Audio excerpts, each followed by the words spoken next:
Good afternoon, good evening, and uh, good night to all of the folks around the world watching today.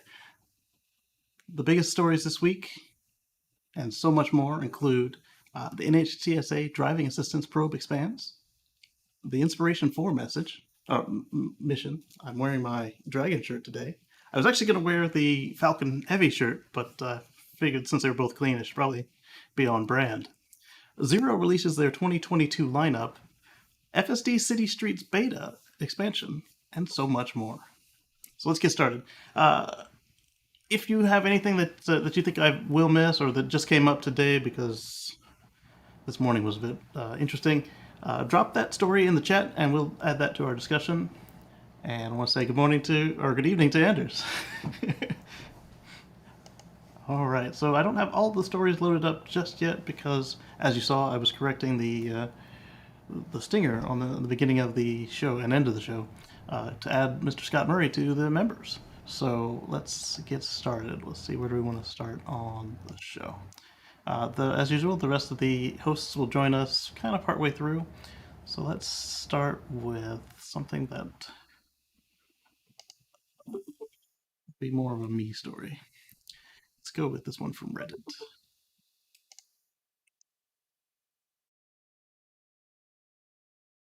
So JB Strobel, co-founder of Tesla, has started a new 100 gigawatt hour battery materials factory. So we know he started up Redwood, which is a battery recycling program. And so they're going to be able to recycle 100 gigawatt hours of battery. So it's a Gigafactory in reverse, essentially, where fully formed batteries, cases, electronics go in, and out the other side become all the materials you'll need to build brand new batteries, which it differs from some of their competitors in that the competitors aren't necessarily making battery grade materials, they're just making sure that those valuable minerals are not wasted. It's a lot harder to get that last 9.99% to make it pure enough for a safe battery, and this is commendable. So there's that. Let's see what we can do next. Got a couple of riders here, so I don't really want to get onto the motorcycles before they get there. Here's another one. The actual article rather than the Reddit link.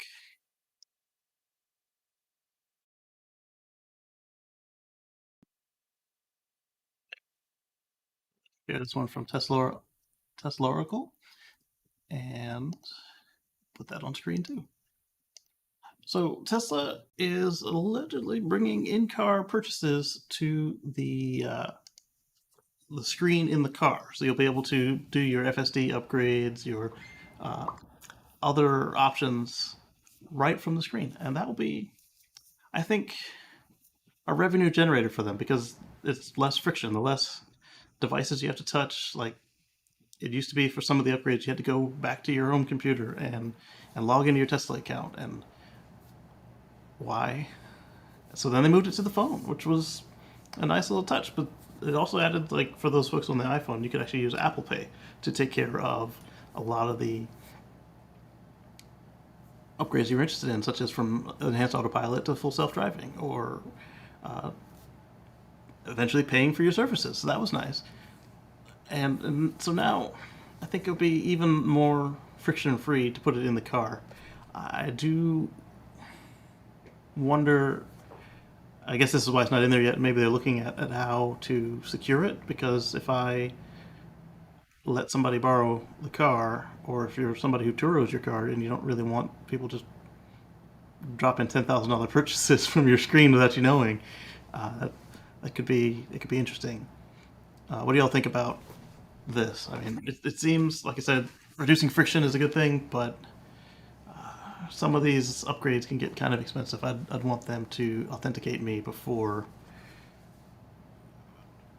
hitting the credit card up for $10,000, $12,000.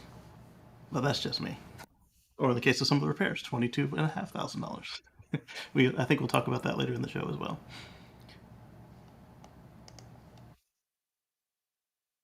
see who's next. This one I'd kind of want Marcus on for. So let's see what our next discovery should be. Let's do this one. No. Let's do this one. All right, so we all know Xpeng and the fact that every time I bring them up, I mention that they have been accused of, and it looks very much like they did steal the AP1 and part of AP2 code. Well, they've got some new unmatched tech in space, and let's see. Let's mute them. If they'll steal autopilot, who knows what music they might get me in trouble with. So that's the main difference between them and what they lifted, is that they are into the LiDAR. And it looks very familiar, doesn't it? There was somebody who showed a video of their interface in English. I haven't had a chance to watch it yet. But as we saw with Rich Rebuilds and a couple of other American and English outlets, that we were able to get a feel for what was going on. And they seem all right. Obviously, we wouldn't want them qualifying for any of the some of the American-only incentives, etc. What's going on, Exotic Geeks? That's right, Eddie. It does say Lincoln Ivy costume. We used to have all these reports of people who would but purchase items from their. Oh, this has dual charge ports, like the Ford F-150 claims to, but then when you look at it, it doesn't. There was a while where folks were sitting on their iPhones and buying, allegedly, and buying full self-driving and then having regrets. And it seems unlikely because with the Apple devices, when you use Apple Pay, it does a confirmation of who you are. In the newer ones, Face ID, and the old ones, Touch ID. And so, unless your unlock code was a back pocket print, I don't understand how you could fully complete the purchase. There were some that were done by children, but that's a whole nother story, and it's exactly why the phone makers suggest you don't enroll other people's fingerprints on your profile. And so that's what those ones happened. And let's see. And then Zach says hello. All right, so let's. What do you guys think about this Xpeng?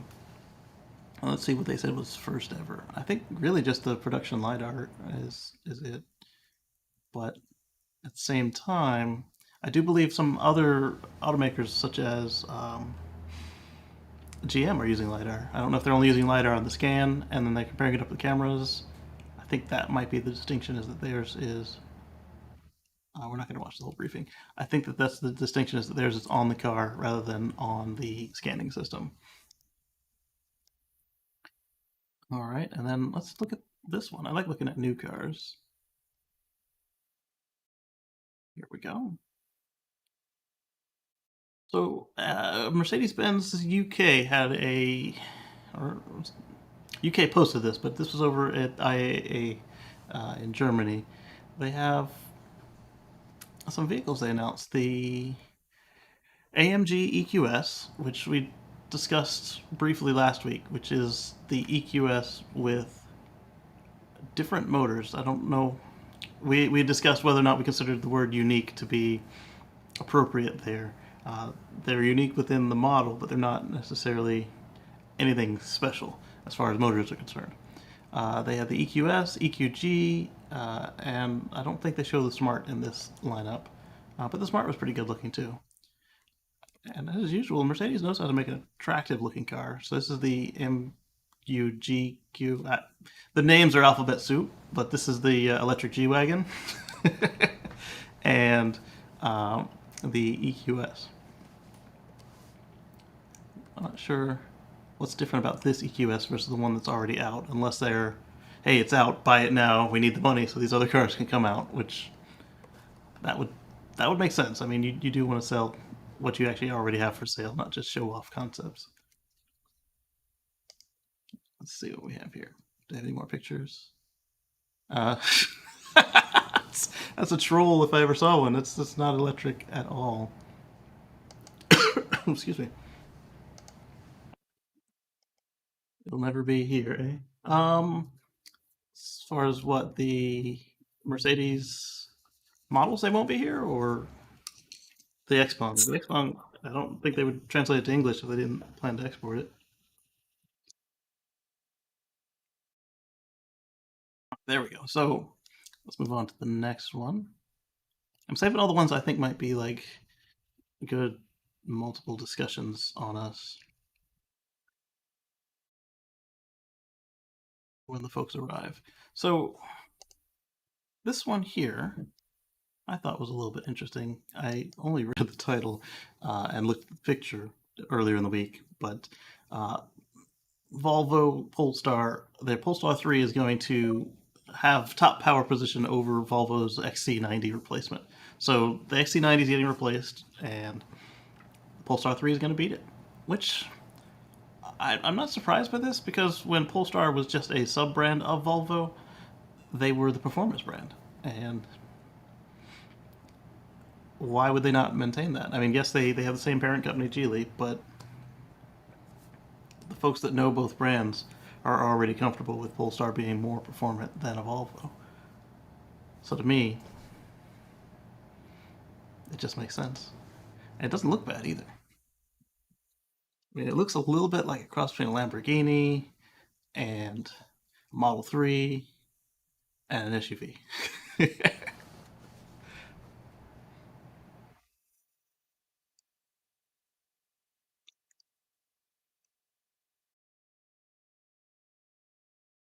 think I don't know if that's the European factory or the one around the corner from my house.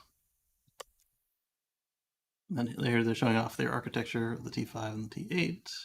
I hybrids. I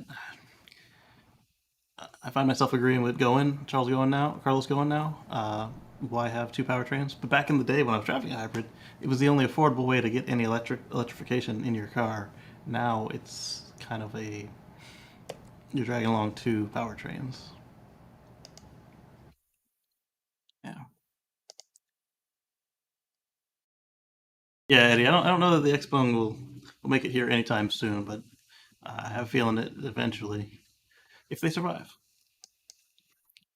New Mercedes sedan looks like a Toyota Camry to me. Exactly. I hope they improve the design. It looks really old, and I mean I understand it's sleek and it's stylish, that sort of thing, but to me, it looks like an old person's car. And then when you get in and then you try to use the electronics and they're lagging about. I mean, yeah, it's better than what they have in their current cars, but then when you open up the back and you find a 2014 Galaxy tablet in the back instead of something from within the last 3 years, it's like, come on, guys. Where did you find enough 6-year-old tablets that you can actually sell them in your production run? Or are they gonna, use up that crate they had and then eventually on the next model year, because you're gonna have to get a new model year to get a new tablet. That's the way they work.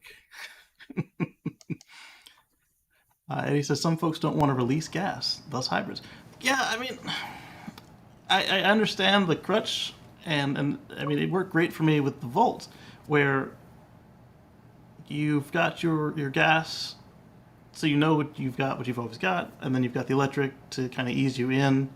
Uh, the Volt was what 38 to 50 miles depending on how you drove, and then you've got stuff like the new Priuses that have 11 or 22 miles depending on which one you're looking at, and I it needs to be able to do your full day of driving, your both commutes, there and back, and then a little extra, a little buffer, so that you can kind of learn, hey, I don't need this hybrid stuff, because the hybrids cost them a little bit extra as well if they're making plug-in hybrids. So why not ease people out of you having to cram you can't have a frunk on a hybrid because it's got an engine in there. Well, it's not entirely true. The BMW i3 had a small frunk on the Rex because they put a motorcycle engine in the back. That's one way to do it.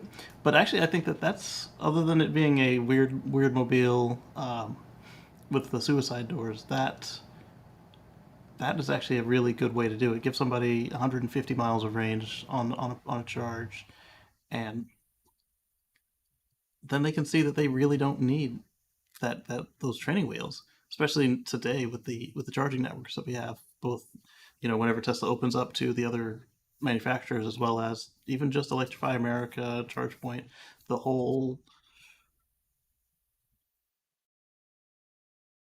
selection of third party charging networks that are available to people. And even more so now with them all allowing you to starting to allow you to use one card on everybody's network. And then even better is the ones that let you just pay. Here's my credit card. Give me some electricity, and I'm going to leave. That just seems to be the best way to handle it for me. I understand wanting to have your own payment network, your own cards, all that. So what I would say there is, let me sign up for a discount or some other perks. Give me a reason not to just use my credit card, but don't force me to sign up for yet another account on something that, if I'm visiting and you guys are only like in the Southwest and I'm visiting Arizona, and you know I don't want to have an account that I will only use once. Yeah, they don't need the grudge, but I understand the comfort, because unless you give somebody, hey, here's 500 miles range electric, and they'll never use it. But people stick with what they know. So what they're going to they're going to say, look at it. They say, oh, 300 miles range. Well, once a year I take a 450-mile trip, so I can't do that. Not thinking that, you know. Let me pull up my calculator on this one. 300 divided by 70. So that's 4.2 hours of driving at 70 miles an hour. No traffic, no stopping, no starting. And people don't understand, I don't always drive 4 hours straight because, you got to eat, got to go to the bathroom. And then if they're doing those kind of drives, it's often with family.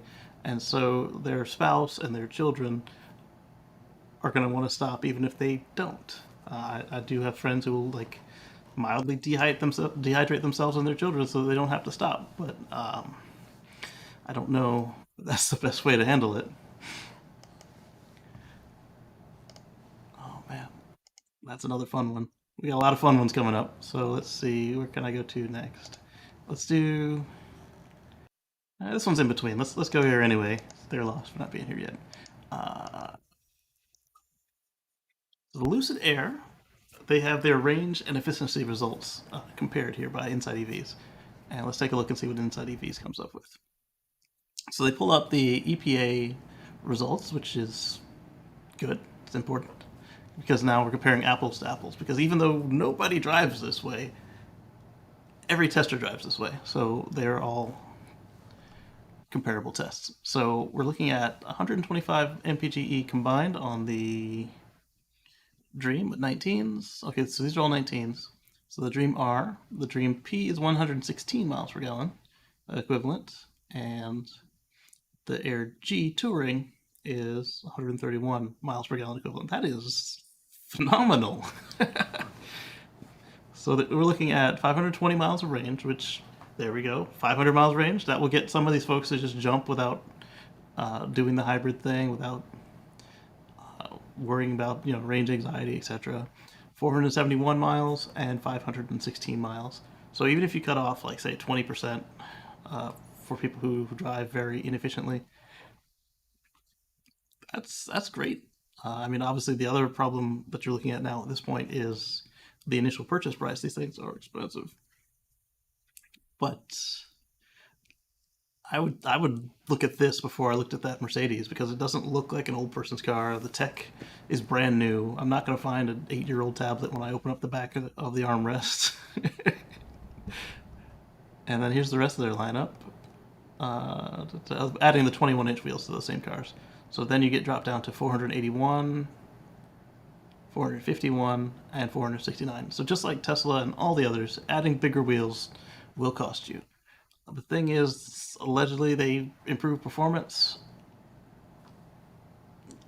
I see a lot of people who race their cars actually downsize the wheels and tires to get more sidewall. So I think it's an interesting car, and more electrify all the things. More competition is exactly what I want to see. Yeah, swappable batteries is a great idea, but how to do it effectively is the problem because we've had Better Place went out of business doing it. Tesla, they tried it and quit. Um, we've got Neo is the only one still doing it today, aside from those Indian companies where you manually swap the units, which is great because it's cheap and because they're standard. But the problem is with these larger cars, the standard can hold you back, or it might not allow you to make the kind of car that you need because if you want to make something smaller than the container, then you can't do that because the container won't fit, or you'll have this weird like triangle shaped thing. And if you need more than the standard provides, like say you want to have two modules, that would be something you would have to work with another entity on to how to do a double swap. Or if your vehicle is just big enough to put one behind the other, or however you want to work it. And I understand the desire for swap because it is faster. We've seen Tesla switch two car batteries out in 90 seconds, like before a large Audi could fill its tank, which was really cool. But then there becomes the problem of if you own the batteries, do they protect your battery or do they give it out to somebody else? Because as we saw, anywhere from $9,000 to $22,000 for a Tesla battery, and you're going to keep the thing for you imagine you'll keep it for 12 years. Are you going to get your original one back, and is it going to be taken care of in the meantime? And worse, if it is loaned out, how do you know you didn't get the one from somebody who's just leasing or renting their car and they don't care to do what's necessary? They overcharge it, they undercharge it, they just abuse it in general. And I liked the way that Tesla handled theirs, where if you didn't come get your battery back, they would charge you for the one that you had if it was newer or more capacious than the one that you gave them. And if it wasn't, they would give you a little bit of a refund, which was kind of cool if you took an older battery and just didn't come back for your battery because now they got a free new battery on their end. But that never expanded because they had to significantly invest in real estate and equipment, and the capex was just too high, and the take rate was too low because at the time they did the test, I think they set the test up to fail. It had a very low take rate because the way Tesla did it was you had to call ahead, then you had an appointment to do your swap. So at that point, you're now taking your trip in California, in traffic, on a schedule, hoping that you can get your pack swapped in time to keep on your trip that you'd already scheduled. I like my road trips to be a little more free flowing unless I'm on a business trip. It's like, hey, we're going here, we're gonna leave in the morning, and we'll get there whenever. Because with traffic, you can't always plan what's gonna happen with traffic. But that's just me. 200 is what you needed. Yeah, I mean, I think 200 to 250 is a good minimum because you can get almost everything you need done, and then the fast charging won't be a killer, except if somebody like Nissan decides to say you can only fast charge once per day, because then that limits you to at most 400 miles at a reasonable clip, because you've got your 200 that you started with, and then if you fast charge up to 200 again, you can't fast charge a third time in a reasonable amount of time until, yeah. Thanks.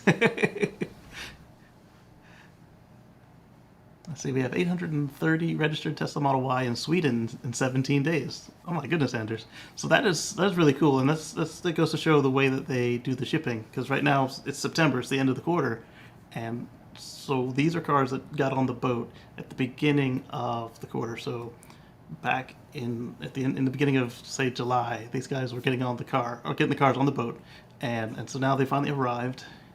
And so you're going to actually see this all over. The Model Y is setting records worldwide in all these countries as they get off the boat. You got them over in Sweden. You got them in Norway. It's pretty cool to see. It's in one day they're setting just a world record, just because that's when the boat let off. In fact, we saw in China, they they delivered them on a weekend, and then the next non-business, the next business day, they opened up and like they were lined up around the block as far as the the cars getting ready to get registered for the DMV. And then last week we saw the new delivery center. I'm really hoping that they have the DMV inside that delivery center because that is just too much of a synergy to pass up. I mean, if South Carolina, of all places, can do it, or did it at one point, I don't see why China, where they have so much more control over everything, why they wouldn't be able to do it.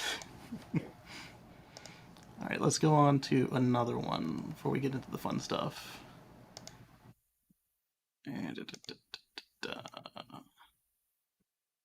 So much fun stuff. All right, let's do this one, the Aptera. I think it's fun, but I think I'm the only one on the panel who enjoys the Aptera. So Aptera Motors did a tweet, and they were asking if you'd ever wondered what an Aptera looks like next to a Tesla, in this case Model 3 or Mini Cooper, and they say, well, now you don't have to wonder. So, oh, okay, it's Model Y as well. I didn't realize that. I looked at this way earlier in the week. So there's the Aptera, the new one, and I think that one is the Soul. And there's the Model 3 and the Model Y. You can see they're, the Aptera is a little shorter, but it's also a little wider because it is as wide as the Model S, but it's a little bit shorter than the Model 3, which is kind of cool. Yeah, see, even Eddie doesn't agree with me on the Aptera, but 1,000 miles, never plug it in.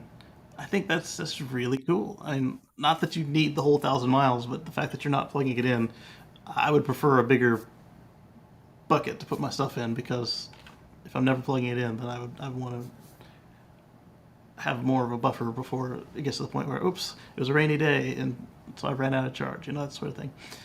But it can charge just like a regular car. We've seen photos of the charge port on one of the prototypes that looked like it was plugged into a Tesla wall connector. And if it can plug into a Tesla wall connector, and other manufacturers are still in talks with Tesla about supercharging, wouldn't the car that has the Tesla charging port be the one that can supercharge? Allegedly. And it's got a 100 kilowatt hour pack, so we know that it can handle the current because it's got a place to put it all. And I think it's a really cool car. It's a nice commuter, 2 seats, and a decent amount of cargo space. So I like it. I hope you all do too. Let's see another one that's fun for me but not for them.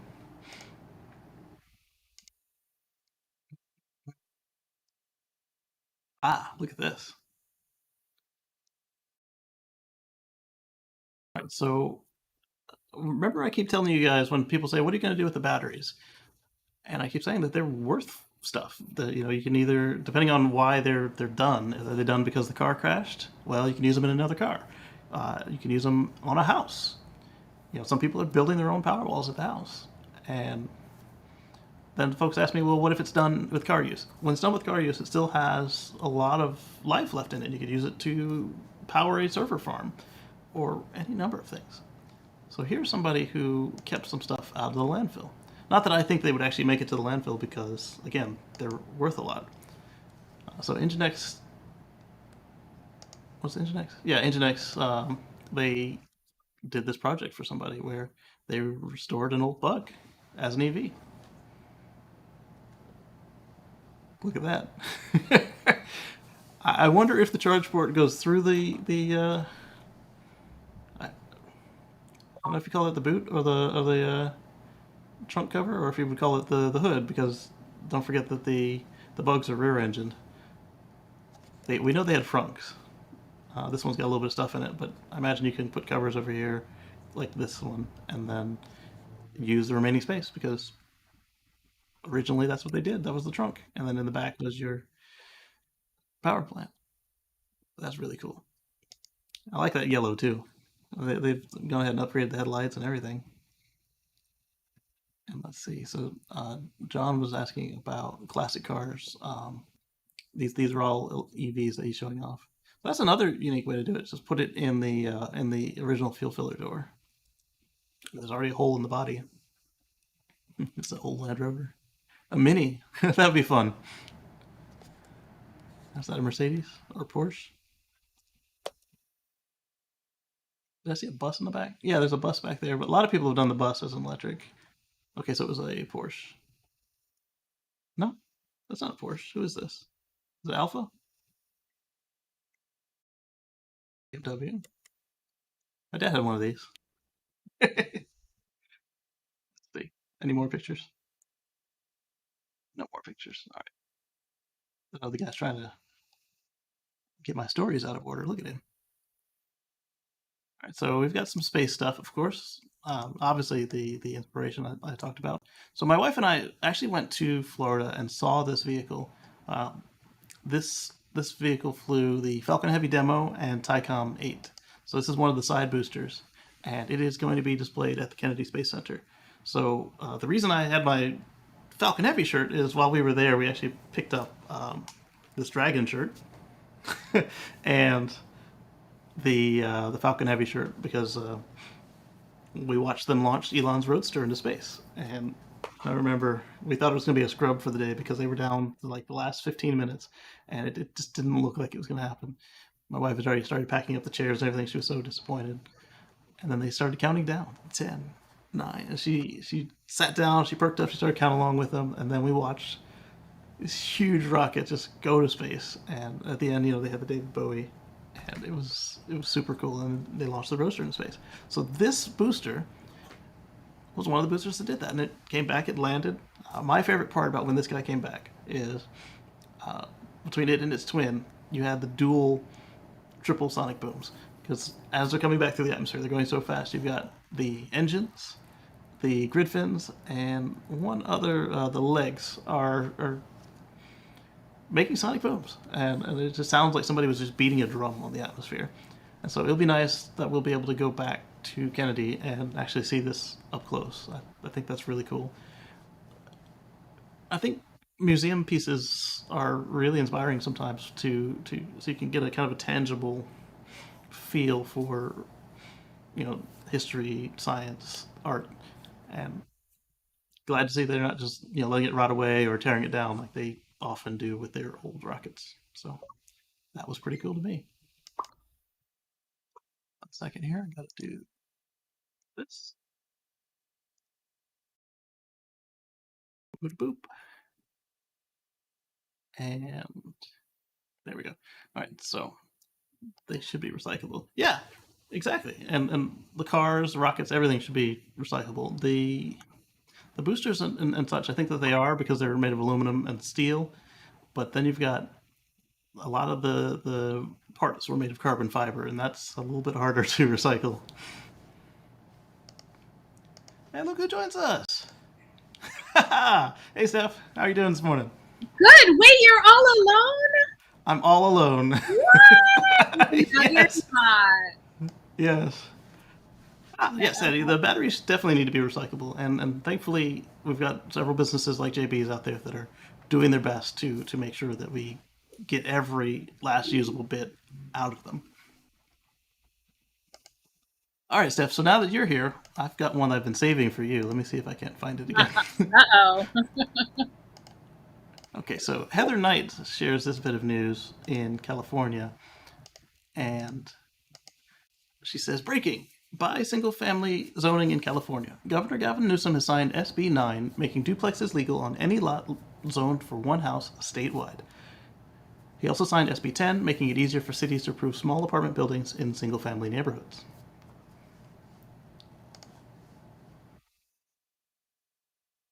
What do you think about this? I think it's good. I think affordability is a huge issue in California, and the Yes. zoning has a lot to do with it. So I think that it's a big first step towards trying to get more affordable housing all over California.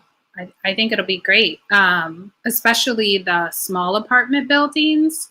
That'll be big. I mean, housing I live in Oregon, and we get a lot of people moving up from California just because it is so expensive. Like, you get priced out of the market if you're trying to buy, and even if you're just trying to rent, it is ridiculously expensive. So hopefully that can go a long way to making housing more affordable. Why were Absolutely. you saving that one for me? Well, because it's environmental as well as social, and like because if you've got more houses on each patch, then you're using less patches. So I mean, the way that we've done single zoning is quite inefficient worldwide, but especially out west where we just assume that there's just so much land because there used to be, Yeah. and then as we started to move people in, there's not as much free land available, and so that when you've got folks coming into all the zoning meetings and not in my backyard, it ends up just raising the prices, which I understand they want their investment to be worth more, but at the same time, then they're complaining about homelessness and why the young folks can't afford this. Why can't these lazy kids buy themselves a house? They don't have $1 million salary, Bo. Yeah, that's what I was Hopefully, thinking there. hopefully with the new zoning, though, there'll be, I haven't read it, but hopefully with the new zoning, there'll be some addition for parks and tree coverings and not just housing density, Yes, because that'll be important as the temperatures rise. So, exactly. And I like the way they called out small apartments because that encourages you're going to want more green space with small apartments. You're not going to want to because with the larger apartments, it becomes more. You're going to want to like condo it up and like build towers and stuff, and then it's a little bit harder to have as much green space around because it's all glass and concrete. Yeah. So here's one that I am kind of disappointed to see. I mean, I like that they're doing the right thing, but I also am disappointed that they can't make it happen faster. So the Chevrolet Bolt EV and Bolt EUV production halt has been extended to mid-October. As we know, LG has been having difficulty supplying Chevrolet with some decent batteries that don't have manufacturing defects that lead to fires. So we're looking at least another 3 weeks before General Motors is confident in what LG is putting out to restart the lines. The problem with this is it leads to more naysayers and see, I told you these things were blah blah blah, and I'm well, not gonna say there's that. No, the go risk of ahead. having it come out before they're confident that it's actually fixed, I think would be more detrimental to the EV movement if they If they release say they it fixed it again and it didn't, and then it's not fixed. right? Take your time, get it right.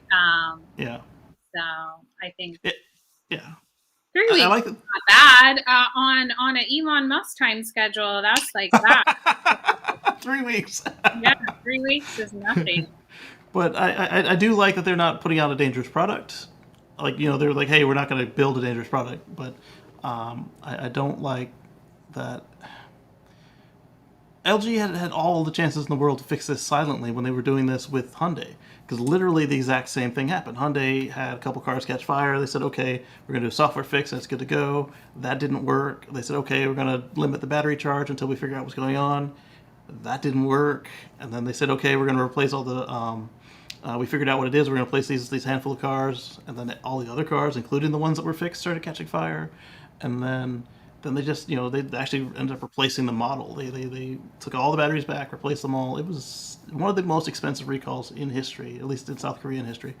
And then they were good because they weren't repeating this mistake. But then to see it happen again in the exact same way with the Chevrolet Bolt was it's like you guys have done this before. Don't you think that you would pay more attention to the anodes and separators and so you don't have a repeat with a much larger manufacturer? Yeah, you would hope so, but I'm sure there's so many moving parts and variables as far as, who's responsible for overseeing compliance in different areas. So, Yeah. it's unfortunate, but 3 weeks is nothing. There'll be, hopefully, that's all that it Yeah. is. But and hopefully it's fixed and for good. So Hopefully so. But I mean, it's just, we'll see what happens with it, and hopefully they do the right thing. There was another article, I didn't actually put it side by side, unfortunately. So we'll come back to the Bolt and Bolt EV in a minute. Let's talk are we about. talking about the Lyric reservations today? Because I want If you someone give to tell me that they actually got one. if you give me a link, I will. Let me see. I can find one for you. So while she gets that, let's talk about this article I found on Reddit. While I hope my computer doesn't freeze. There we go. Let's share this screen with you. Come on, computer, you can do it. It's mad at me. I opened up like 6 links at one time.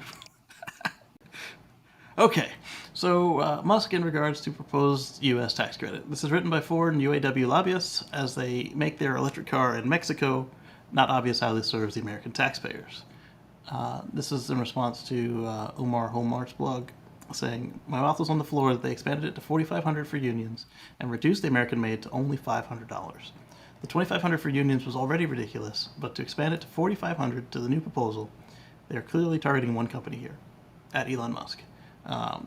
And then Alex is alleging that it's a corrupt plan. I don't know if it's corrupt, but it's very clearly not above board, held to a higher standard.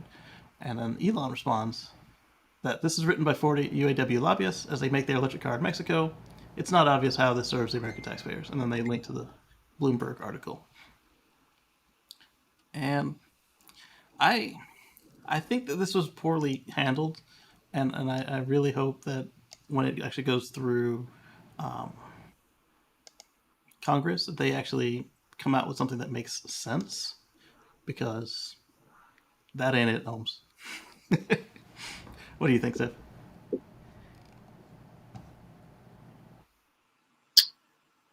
What do I think about what?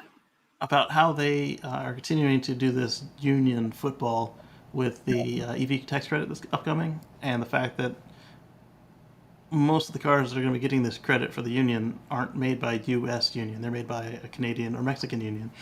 Yeah, I mean, I kind of feel like the whole argument about whether it's union made doesn't really belong in the, like, I get it as far as like the infrastructure part and creating US jobs. If it's not a US job though, how does Right.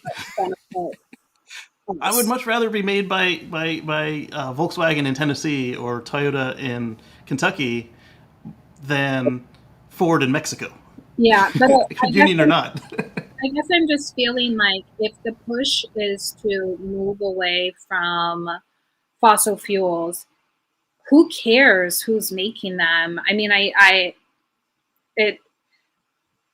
it's probably an unpopular opinion, but I honestly just feel like the whole union argument doesn't really make sense to me if we have tiered goals, and if the number one goal is to push electric vehicles because of the impact on the environment that the fossil fuel industry is having, let that be the number one goal, and Yeah, don't put a bunch of other stuff in there that is going to take away and distract. But I get that you need Michigan to go along, you need a whole bunch of other people to go along, and you have to add the pork.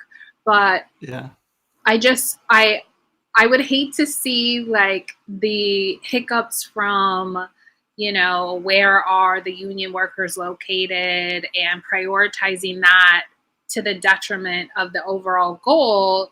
um it just, I don't know, yeah. I feel like it's a distraction, Yes, and it is not like it's taking away from, okay, we actually like could get this passed and make the accessibility of electric vehicles like, broader, like not just on the coast. um yeah. and I don't East know, West Coast only. yeah, I just feel like it's a distraction. But I don't know that I really care where the workers are located. Is Get it done. So while you were saying that, it brought up a thought to my mind. Like, why should we, the consumer, even know how it was built? Like, why do I care if it was union or not? Like, if you want to encourage unions and say I'm a non-union worker, what if I have something against unions? So now you've got like a whole nother like layer that doesn't even matter into the purchasing decision. Why not make a, in the same bill, give your Yeah. union factories like, hey, hey, if you make electric cars, your customer gets this, and if you build it XYZ way with American workers, we'll give you an additional manufacturer bonus on top of what your consumer is getting. That seems to be a lot more. It would be a lot less controversial, I think, if it was a rebate to the manufacturer rather than us having to decide where our car was built. Yeah. Well, I mean, I don't know that we have that much decision other than to, Pick another model. to weed out ones that aren't built Yeah. here. But I don't know. It just feels like a big distraction and a bunch of like, you got to give the talking heads something to Yeah. I mean, fight because about. if I lived in Kentucky and I wanted an EV, well, okay, let's not use Toyota as an example. I live in Tennessee and I want an EV, and my buddy Joe works at the factory and his wife does, and my friend, other friend, Mike does, and so I want to help them, with their job, but I need a new car and I want it to have a plug. I'll buy the ID4, Yeah. but they're not union and it's going to cost me, so I'm going to end up buying the Mexican Ford Mustang Mach-E because $4,000 is a lot of money. Yeah, it is. I mean, do you think that people really engage in that thought process though? I know that there A are little bit. are people that are like, I I don't want, want one of them foreign cars. Why are you driving that Tesla? yeah, like I want an California's not foreign, Bo. American, but I don't know that. I don't know. Maybe there are. I guess I would think if you're looking beyond just I don't want a foreign made car. Um, and you're not considering all of the other benefits you get with an electric car, where it's made, I would think, um, who it's made by, whether they're American union workers or not. Yeah, I would feel like that would be further down on your list right, than, what's the range, what's the cost, what's the range, what's the charging infrastructure. Like, I just feel like, right. Those would be higher. yeah, like that, you're getting pretty far down on the totem pole if you're, in my mind, and obviously that wasn't something that I was focused on, but I'm Yeah. not in a union. Maybe if I was, I would feel stronger about making sure I was supporting only U.S. unions. Well, apparently any union, but I would want a U.S. union. Yeah. Yeah. So, like an example, I think this is going to come back and bite them, and they don't even see this on the radar. We were talking at the beginning of the show about XPeng, the Chinese Tesla clone, basically, and allegedly. And so, if you already like Tesla, but they're a little more expensive, and then XPeng comes in, and they have all the same features, and you don't care about where it's built, and then XPeng might decide they're going to make it a union car just because they're already communist. So what's the next step? And so now you're giving this money to China of all places. I am Come on. so mad that you said that communism, they're already communists. So, They claim to be. They're not. They're corrupt, but they claim to be communists. I don't think we've ever seen pure the communism next ever. step beyond unions, right? Right. Everybody shares, comrade. Wow. Yes, good point. Great point. So Mike says that they're a security risk, and they have accused Tesla of doing the same thing. They won't let the Teslas on the Chinese bases, the military bases, because they're afraid that Tesla is going to use all 8 cameras to map the bases out or something. But Tesla's response is that they have Chinese servers, and anything that does leave the car doesn't leave China. I don't know if that's enough to appease them. We didn't see a response from the Chinese government about how that responds. But at the same time, we have 8 cameras and 2 LiDARs now driving the US streets. Do we want to allow them near our sensitive infrastructure? Especially since they're kind of revamping this Cold War situation with us. Do we trust them? And I mean, like, there's a whole set of workers who can't use the TikTok app because it is a security risk. And they're going to have to probably get a memo like, hey, this car is out, don't buy it. And that's another good point. Yeah. So let's get on to the one that you just shared with me, the Cadillac Lyric. I think it is a sexy looking beast. And they sold out in 19 minutes. So we're in it. They didn't even. Go ahead.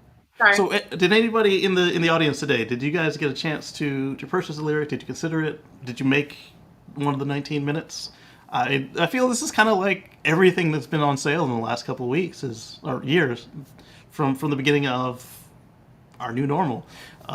Everything's just been sold out like super fast. Like, do you want an Xbox? It's gone. Do you want a PS5? Oh, I hope you have a friend. I feel like it was very much like trying to get an Xbox. Like, I set a timer, like I got the email reminders, and I set a timer to be ready exactly at 1 o'clock, went on, just got spinning. It was very much like trying to get an Xbox last year. And it comes back sold out.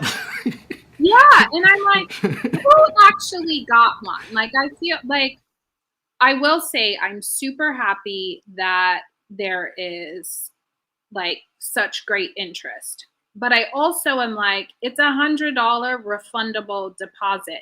If you want to really find out who is interested in buying, make it $1,000 non-refundable, and then we'll actually have a good idea of who is going to buy it. But I kind of feel like they're doing like the Mach-E, I think was $100 refundable also. Yeah. So who knows how many of them are actually going to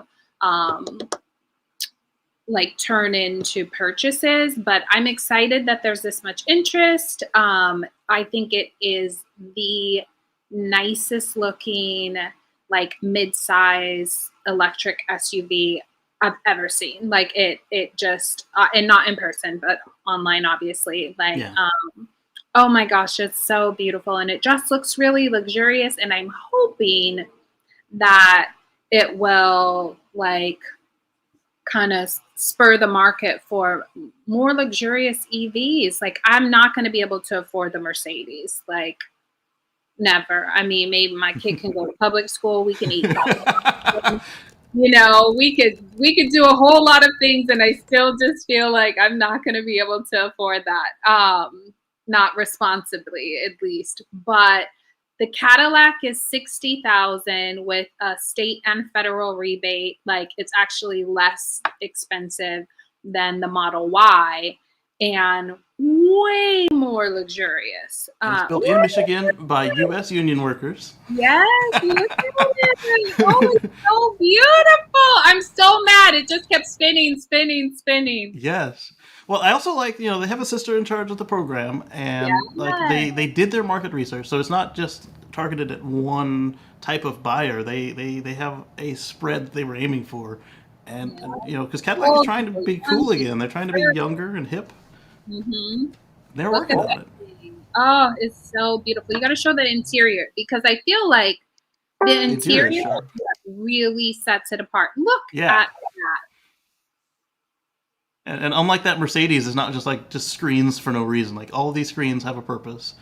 There's not too much buttons. It's like I could see myself in this. I wouldn't be uncomfortable in this. Because some of these cars, like they go for the 747 cockpit with all the toggles and switches for no reason. I mean, I'm coming from a car with like 4 buttons, so I mean, this isn't bad having 26 of them, but I don't need 180. It's so beautiful. But super exciting, though, that there's this much interest in EVs, and hopefully all the rest of them that are coming to market in 2022 and 2023 will have Yeah, this much positive reception as well. I'm just excited though. absolutely. I never would have thought I would want a Cadillac, or that Cadillac would be like, ooh, Right? for me. But this car is just, oh, it's Yes. so beautiful. Yeah, I think like you and Mike are saying, the earnest money idea would be the best way to handle it because we saw that with the Roadster. It didn't sell out because you had to put 50,000 down right away, and then within what was it, a week or two, you had to come up with the other 200 grand. And then we saw with the Hummer, you had to put was it 5 or 10 grand down, non-refundable. It's you just like put up or shut up. Yeah. Well, and No playing around. yeah, I feel like it gives a more accurate, um, like a more accurate quote for them. I mean, ultimately, it's, even if $100 was not refundable, it's not a lot of money. But wasn't the Cybertruck? Isn't that $100 Yeah, that's hundred refundable? dollars refundable. Yeah. Who? I Yeah. mean, I'm sure that the millions of people that reserve them, probably a lot of them don't actually Right. um, expect to make a to for that to transition into a purchase. But And we saw that with Model 3 as well. Model 3 was $1,000 initially to reserve one. And I feel that, even with the amount of drops they had, I feel it would have been more drops if it was a cheaper um, entry. yeah, yeah. Yeah. But Or like we saw at Faraday Future, they had a free reservation. So we have 3 billion reservations. Yeah, it was free. yeah, yeah, yeah. Well, we'll see. I mean, obviously, I'm bummed because I didn't get one. Although, um, it was a rear wheel drive only Yeah. reservation for the first one, the first edition. So I'm hopeful that the next one, um, if I can get a reservation, Yeah. will be an all wheel drive. I do find that interesting though, like because Aptera also did that. They didn't make it their top trim as the first one. They made it, it was the 1,000 mile range, but it wasn't the all-wheel drive, the three-wheel drive. It was two-wheel drive. It's like, why not make it the Mac Daddy, make your money, and then bring it down? Because then that it helps keep your prices low for everybody. Well, I was going to say, I think it was probably strategic with regard to the price. Oh yeah, yeah. If it comes out and it's so much more expensive than the other mid-size SUVs, I So now they don't. can steal Model Y. They can Yeah, steal. and think about all the people, at least in from what I see, I feel like mid-size SUVs are like family cars, like small Right. families. Like if you're driving your car around to do, school pickup drop offs, going to Target, Costco, wherever, you probably, depending on where you live, you probably really don't need all wheel drive. Like Right. I very rarely need all wheel drive, but I Especially with always. electric being so heavy. We saw with the original Teslas, like for 8 years, well, not 8 years, well, 5 years, they were two-wheel drive, and they did just fine in the snow. Um, I mean, I think it probably was for cost purposes because I feel like the all-wheel drive will be significantly more expensive.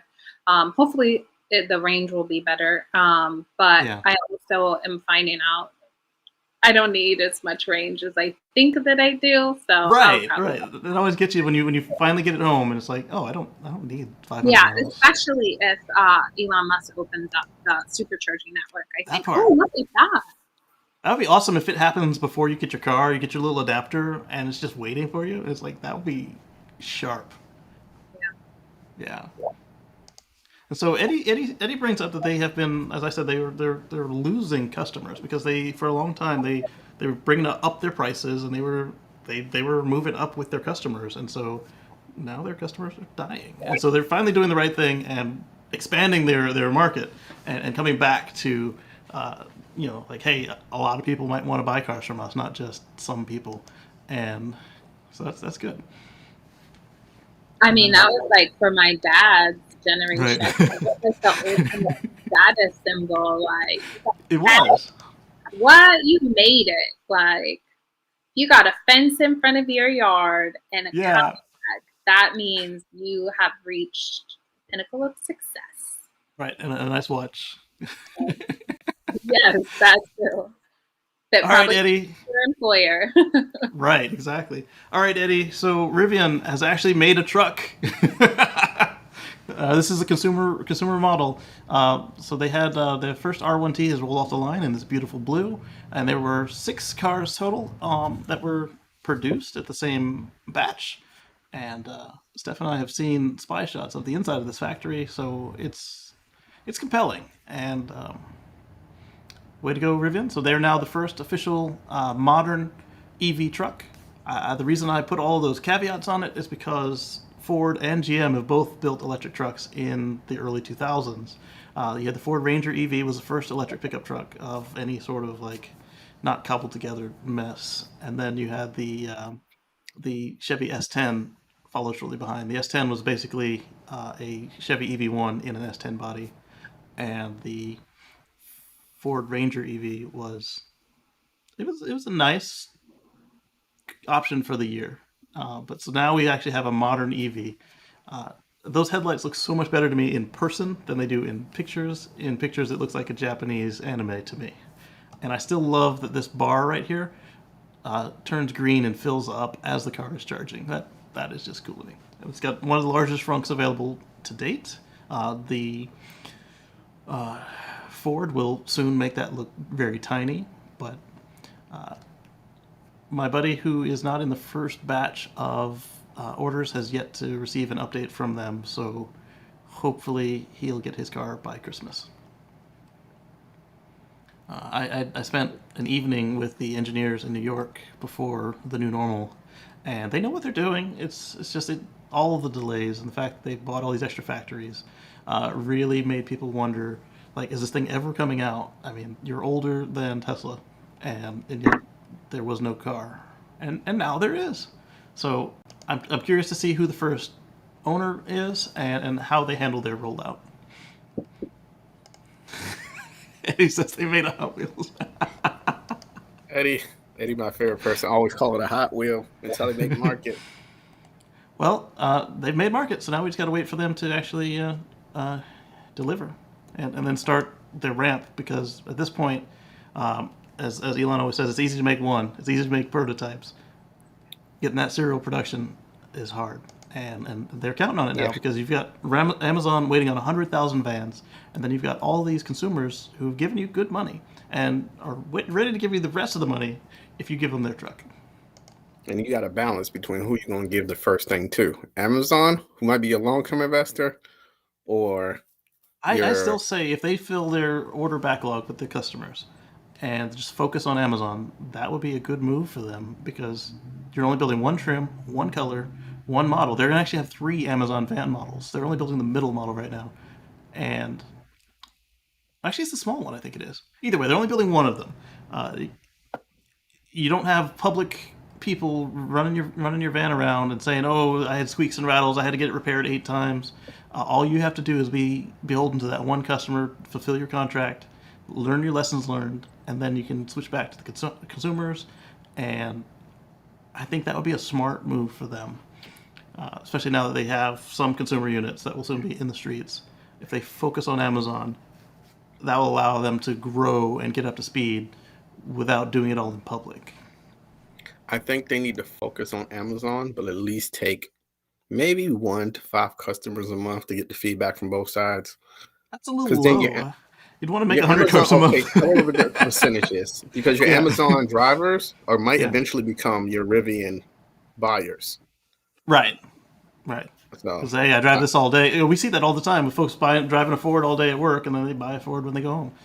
and I think the Genius thing would work from that. Like and if Amazon can, especially now in the market where they need people, if they can maybe get a discount for a Rivian, I'm working for Amazon.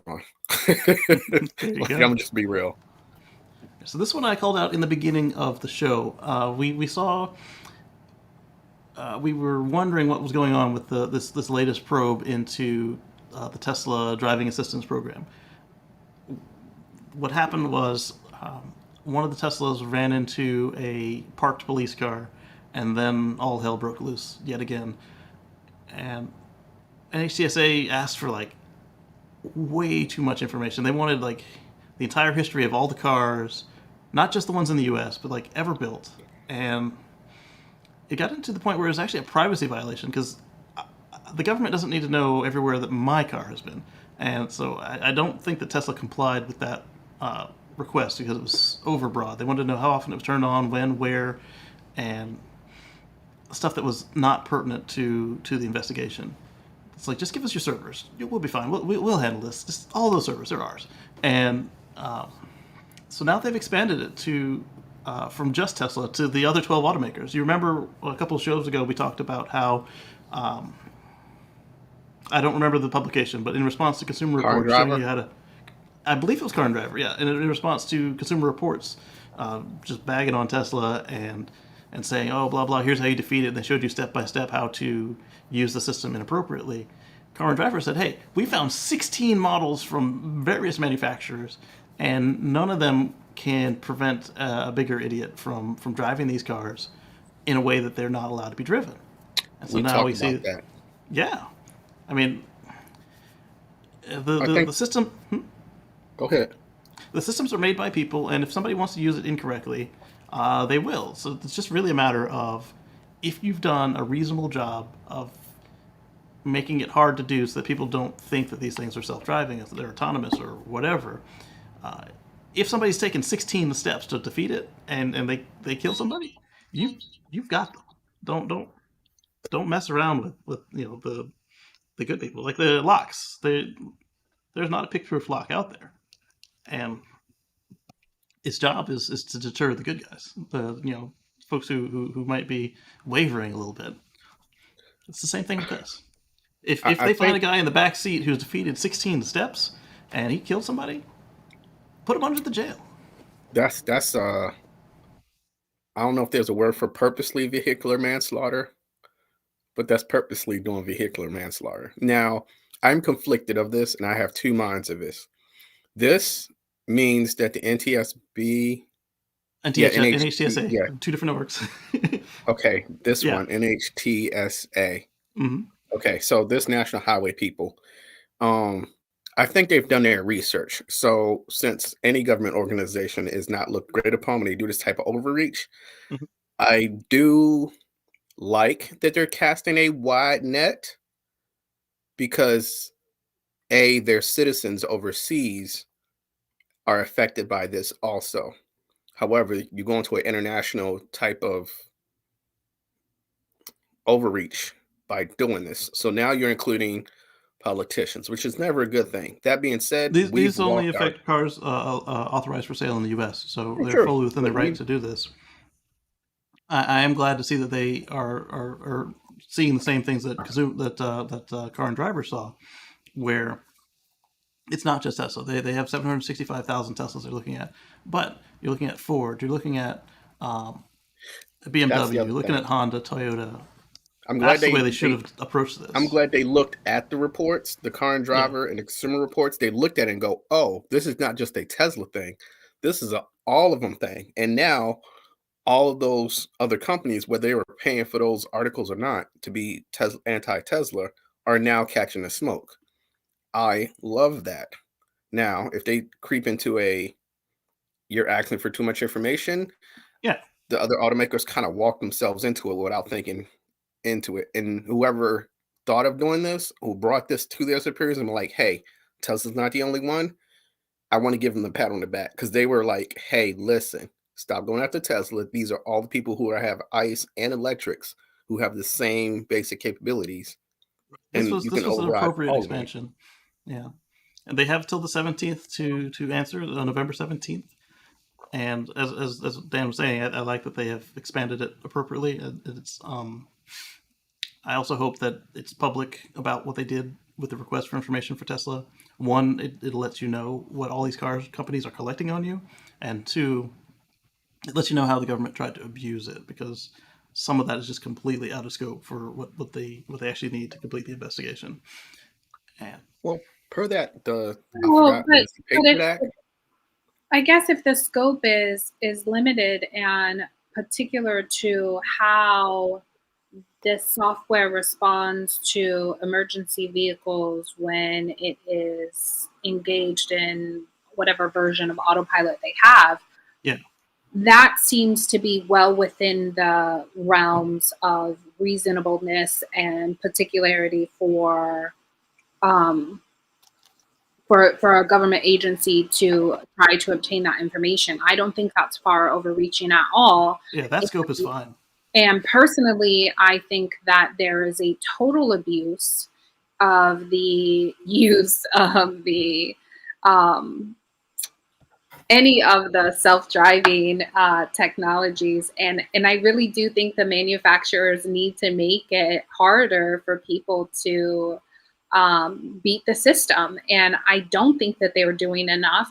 We all, the three of us, see repeatedly people posting, bragging about defeating the system very easily.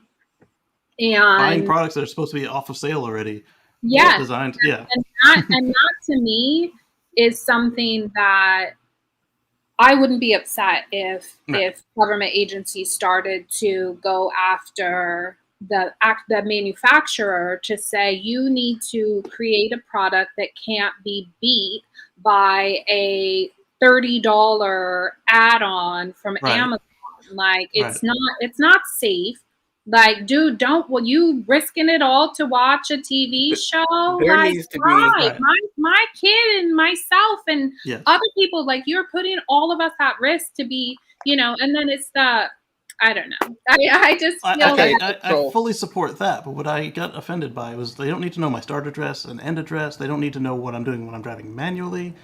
That is not pertinent to the investigation, and it was way too far-reaching to ask for the entire server for the last 8 years. I mean, the program hasn't even been turned on for 8 years. Yes, it was collecting data, but so I guess it's kind of like, in my mind, I feel like it's like the Peloton treadmill recall, where the government, I forget which agency it was, and initially the response was, no, we're not giving our customers personal information. But ultimately, it's like, how many people have to die before you say you can let go of a little bit of your privacy for the benefit of everyone, so that people don't die? Like, if a police officer has someone pulled over on the side of the road, they should be confident that people using these technologies, that they're going to be able to acknowledge their presence and not, have their lives risked. Like, I feel like I'm not opposed to them collecting it all, because I have the flags turned on for them to actually go in and grab data. I just want it to be targeted to what they're trying to do. They don't need all of my data. They just need the parts about where I ran past a police car and the lights were flashing and they saw I moved over. They saw the car slow down when it went past the police. And they see another case where, in this case, this lady, and in another case, these old dudes, where the car is not, being used correctly. Like, slow down and move over, as we saw when we spoke with James a couple weeks ago. Slow down and move over.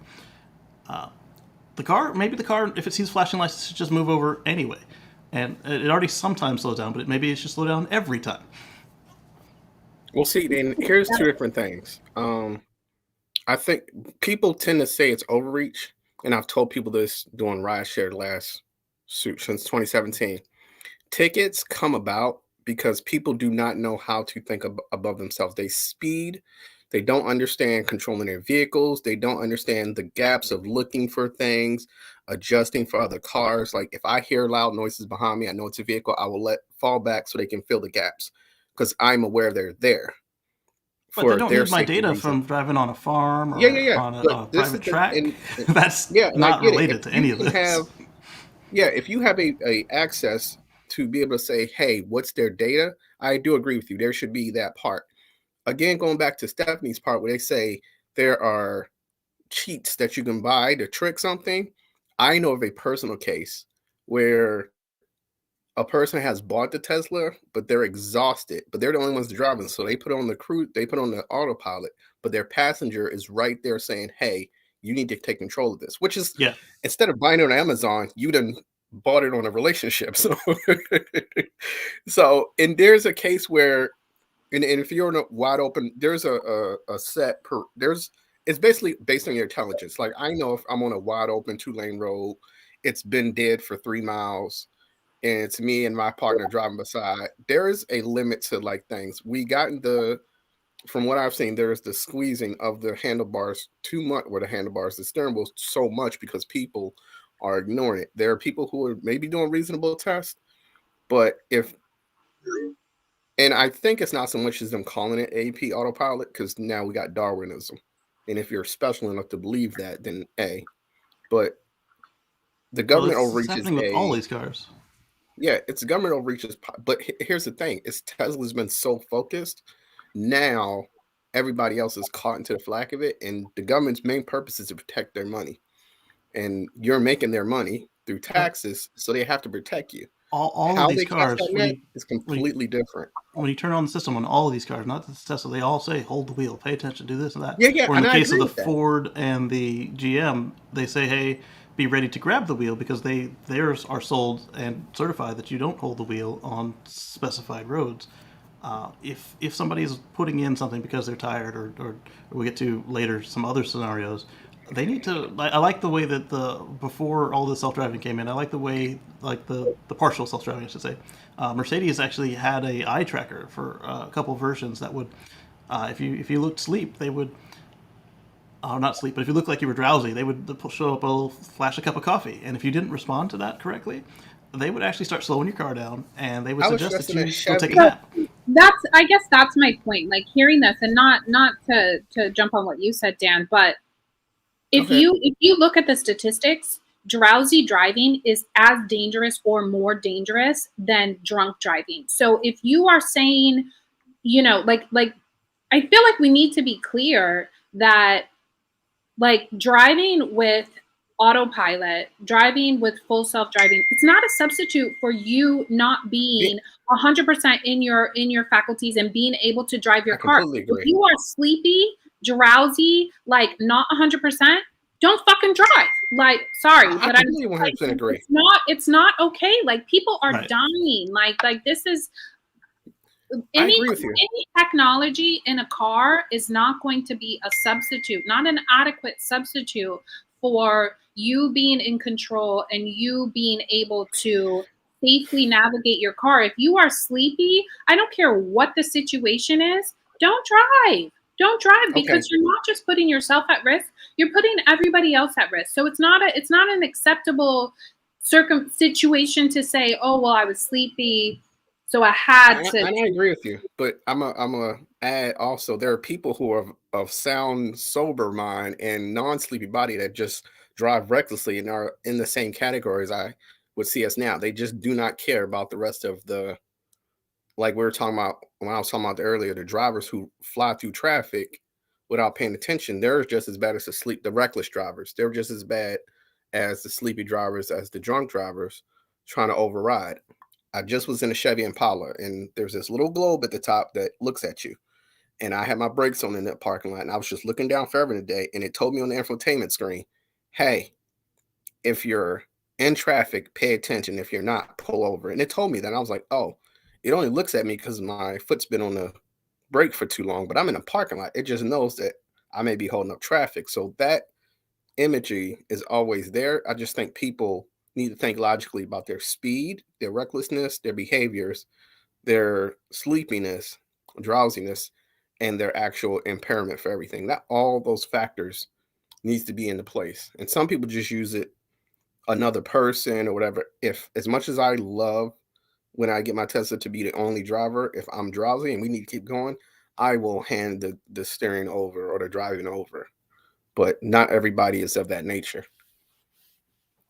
So here's an example of what my car is collecting as far as it's not as the clearest picture. I thought it was better when I took it, but I need to retake it, of the data sharing agreement with Tesla. I took that today before the show, and I'm fine with that. I understand as long as they use it the way it's supposed to be used, but the government is asking for more than I had agreed to with this.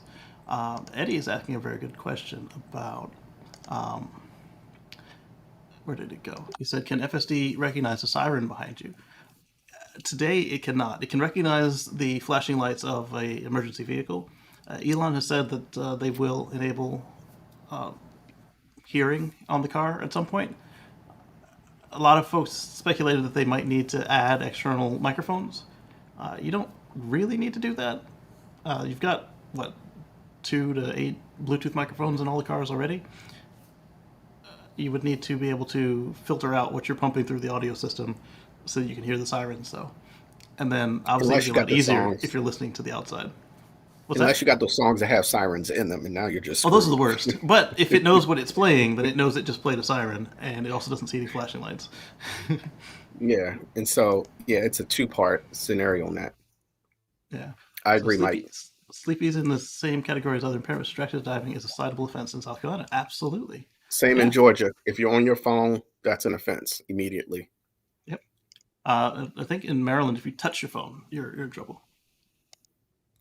As it should be. Stop share here. Well, I got a ticket for picking up my phone at a stoplight. So clearly that. Oh, they saw you. They were looking at you. They were like, "Oh, hey, oh, you're touching your phone. How dare Right? you?"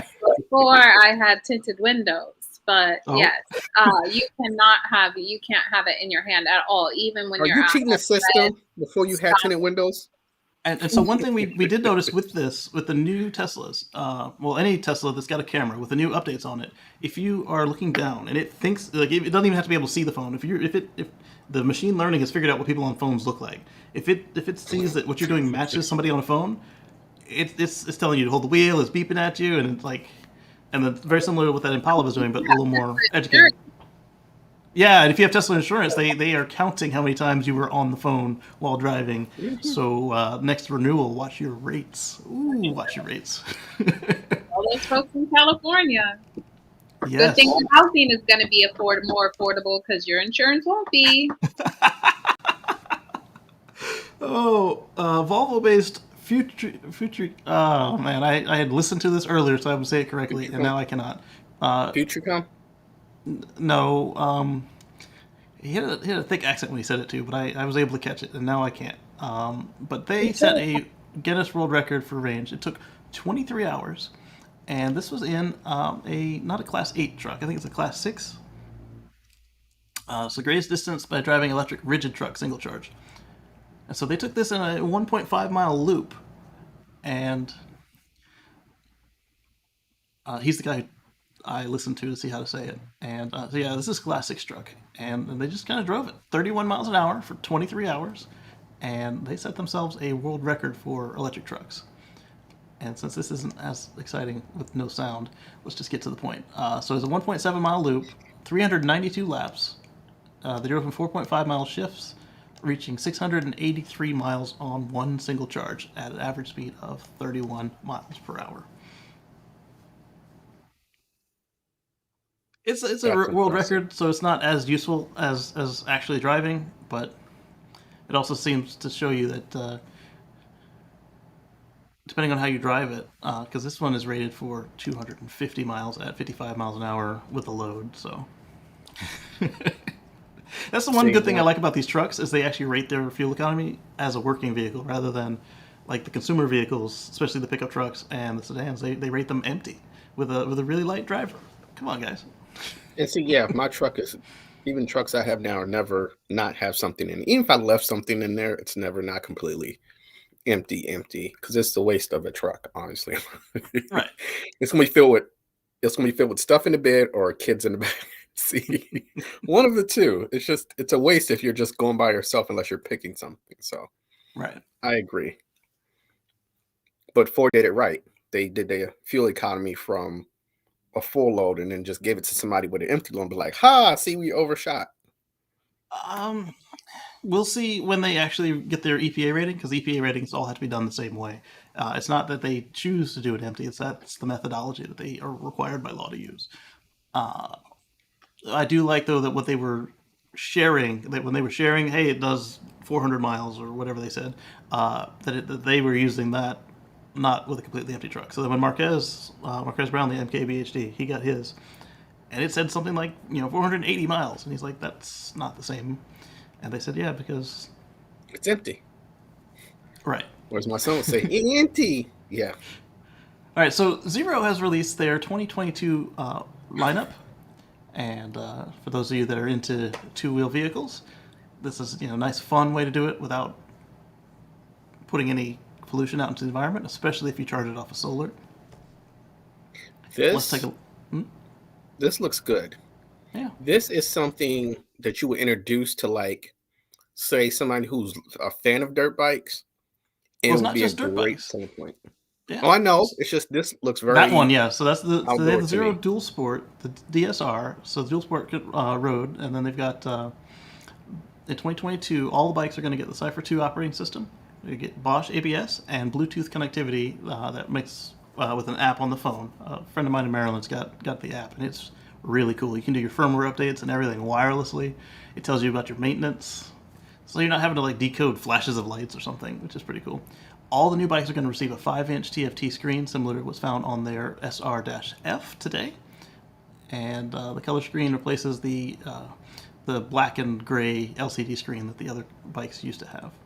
They're going to start at 195, which I think that's actually a decrease in price, which is good. That one only has That's 89 miles of range, but from what I understand from a lot of my rider friends, is they don't actually, unless they're going to like long rides, they don't actually go all that far. They'll end up taking the car or trailering the bike somewhere else. That one has a 7.2 kilowatt hour pack, but you can get a bigger pack that drops to 68 miles in mixed riding. And let's see if they have. It doesn't say the longer mile range on that one. And then if you spend 15 grand, the DSR now has a Z-Force 75-7 motor, which puts out 52 kilowatts or 70 horsepower, and can get you up to 102 miles an hour. So it'll get you a ticket. This one has a much bigger 14.4 kilowatt hour battery and offers 163 miles of range on streets or this off road. excites me for two reasons. It looks to be almost useful See, for a there's guy the one my with road size. tires and the road setup. Go ahead, Casey. I'm sorry. Well, no, it's fine. It looks to be useful for a guy my size, but it can be great for trying to move the people who are like those are very dirt bikey looking. But if you've been in any major northern city, there are a screw of people who drive dirt bikes, maybe on a Sunday, low traffic, but they're a sort of little bit more reckless than normal, and they're not tagged, so they're just riding through the city. This is a Riding without great, tags? huh? You said riding without tags? Yes, the most of the dirt Mm-mm. bikes that drive through the cities, Mm-mm. DC, Philly, Baltimore, they're driving without tags, but they're also going through sidewalks until they get a area to drive. I know B&O Railroad Museum area gave them a whole lot to use, but to do this and to give them something that's like, hey, this is quiet, you got the performance you need. It gives them a different mindset of electrifying what they have. And then it's just to me the on a lower scale of seeing this and then just being able to drive. Of course, you might have that. You need that rubber sound to happen because now you just don't know a bike's coming. But I think Well, this is really cool. I'm excited about this. the beauty of a silent bike is now if it's a dirt bike and you're running through nature, you're not scaring all the creatures other than the ones that are Yes, on your path.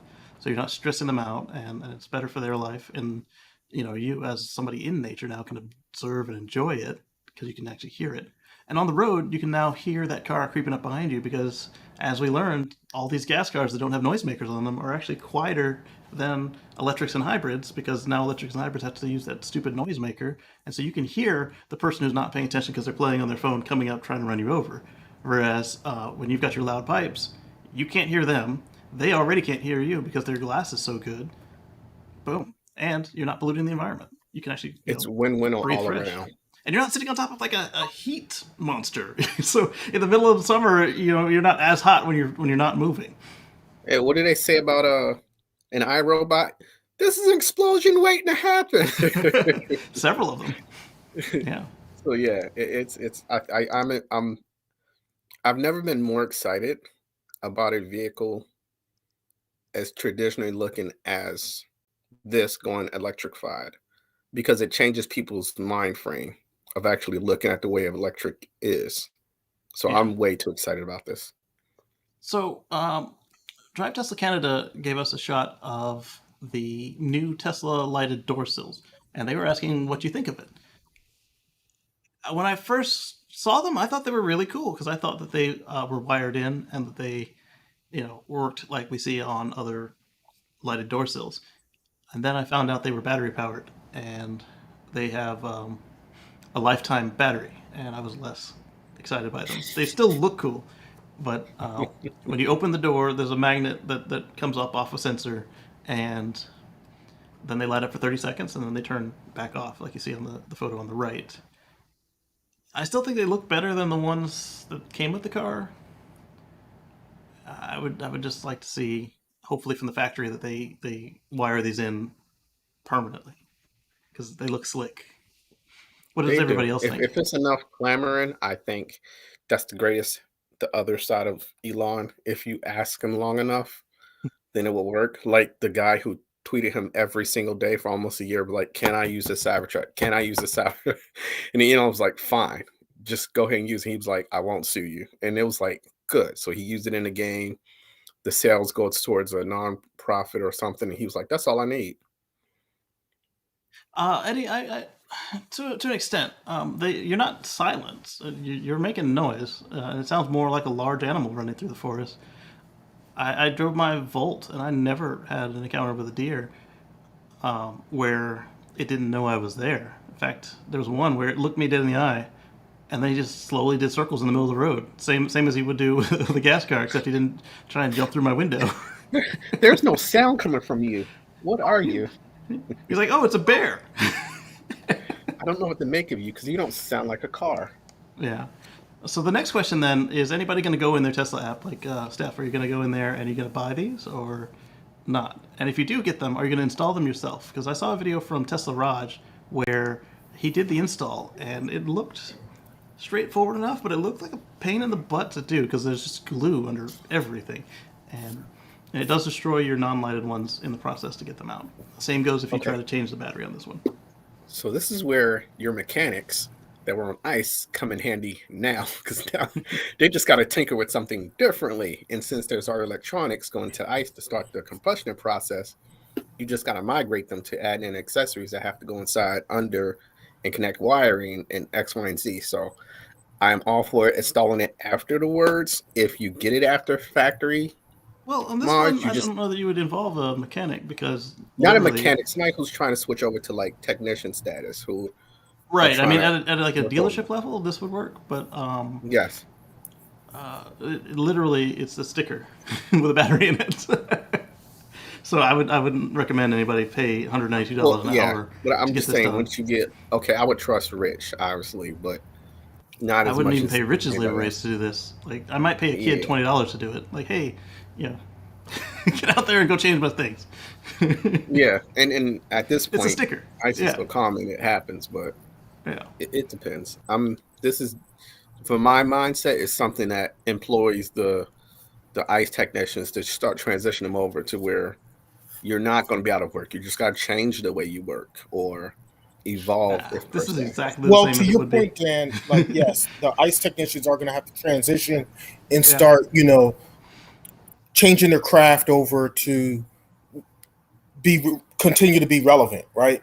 But this particular case, if it's just as easy as a sticker, I mean, it's a sticker. It's too easy. That's a do-it-yourself thing all day long. Tesla even gives you the little alignment guides that they give, like the mobile text when they change your logos out. So like literally, there's very few ways to mess this up. Are you going to get it, Omar, on the Model Y? Probably not. If you've got your app nearby, I'm curious how much it costs. I want to say it's like $200. That's a good enough reason for me not to get it. Oh, I like what Fat Troop says. For something that you're rarely even going to look at. Right. Oh, man. Tesla Raj, he suspects that it'll last about 5 years in regular use, but we'll see. All right, so here's a fun one. You guys might remember the Tweel from 2005. So Michelin now has, what do they call this? The Uptis. I remember they call it the Michelin Uptis now. So this is the latest version of the Tweel, and Torque News suspects that the Model 3 might start to ship with these, although that is a Chevrolet Bolt behind Elon, not a Model 3. This is genius. So I remember a couple years ago when I first saw these airless tires, and I was impressed with them, and I'd love to have airless tires. You can't get a flat. Right, that part. And they're always at the right pressure, so you're going to get the same handling and same fuel economy as in the test. I think it's ingenious. This is definitely better than the run flats you will find in military vehicles, because that little two pieces of framework that you have to take out is annoying. Yeah. Yes, it's two halves, and you got to sit here and do this forever in a day. Once you get the tire to do the rims, that's basically just taking the rim off, switching it out, put it back on. That to me, that's ingenious. It's reinventing the wheel, and this time it's a good thing. Yeah, it's a single piece unit. The wheel hard part in the middle, and the flexible rubber tire part on the outside. And they found that if you run it like this in demo mode, you get stones and stuff that really change the way. In fact, you can see right here in their demo, there's some stones in the middle of it that really change the way that the car rides. So what you'll end up seeing is that this will be covered just like a regular tire on the production model. Or what I see people is making that a plastic part and then putting lights behind it, so when you roll, there's a little light system. Maybe I'm just that special, but change it out, put a little plastic piece so you can see the inside, and just really. Well, it needs a lot of flex. Yeah, it has to flex a lot. So I don't know about putting a plastic piece, but. Or no, take the same hard plastic piece that it covers with and just make it clear, and then. Oh, it won't be hard. It's gonna be this cover here will be rubber cover, just like a regular tire, except instead of air in the middle, you'll have these ridges. Basically, rubber spokes instead of air. Yeah. Yeah, but like those tires that you put the little light up on the air thing, so when the movement happens, you put them on the inside, or they tend to light up the wheel itself. It'll be crazy. But if you cut your sidewalls off, then your tire's not as strong, because they're gonna. You get a new tire. That's what I'm saying. You get a new tire with that rubber is clear through, or as clear as you can get it. That little see-through plexin style rubber. I don't know that the clear sidewall will be as strong as a regular sidewall.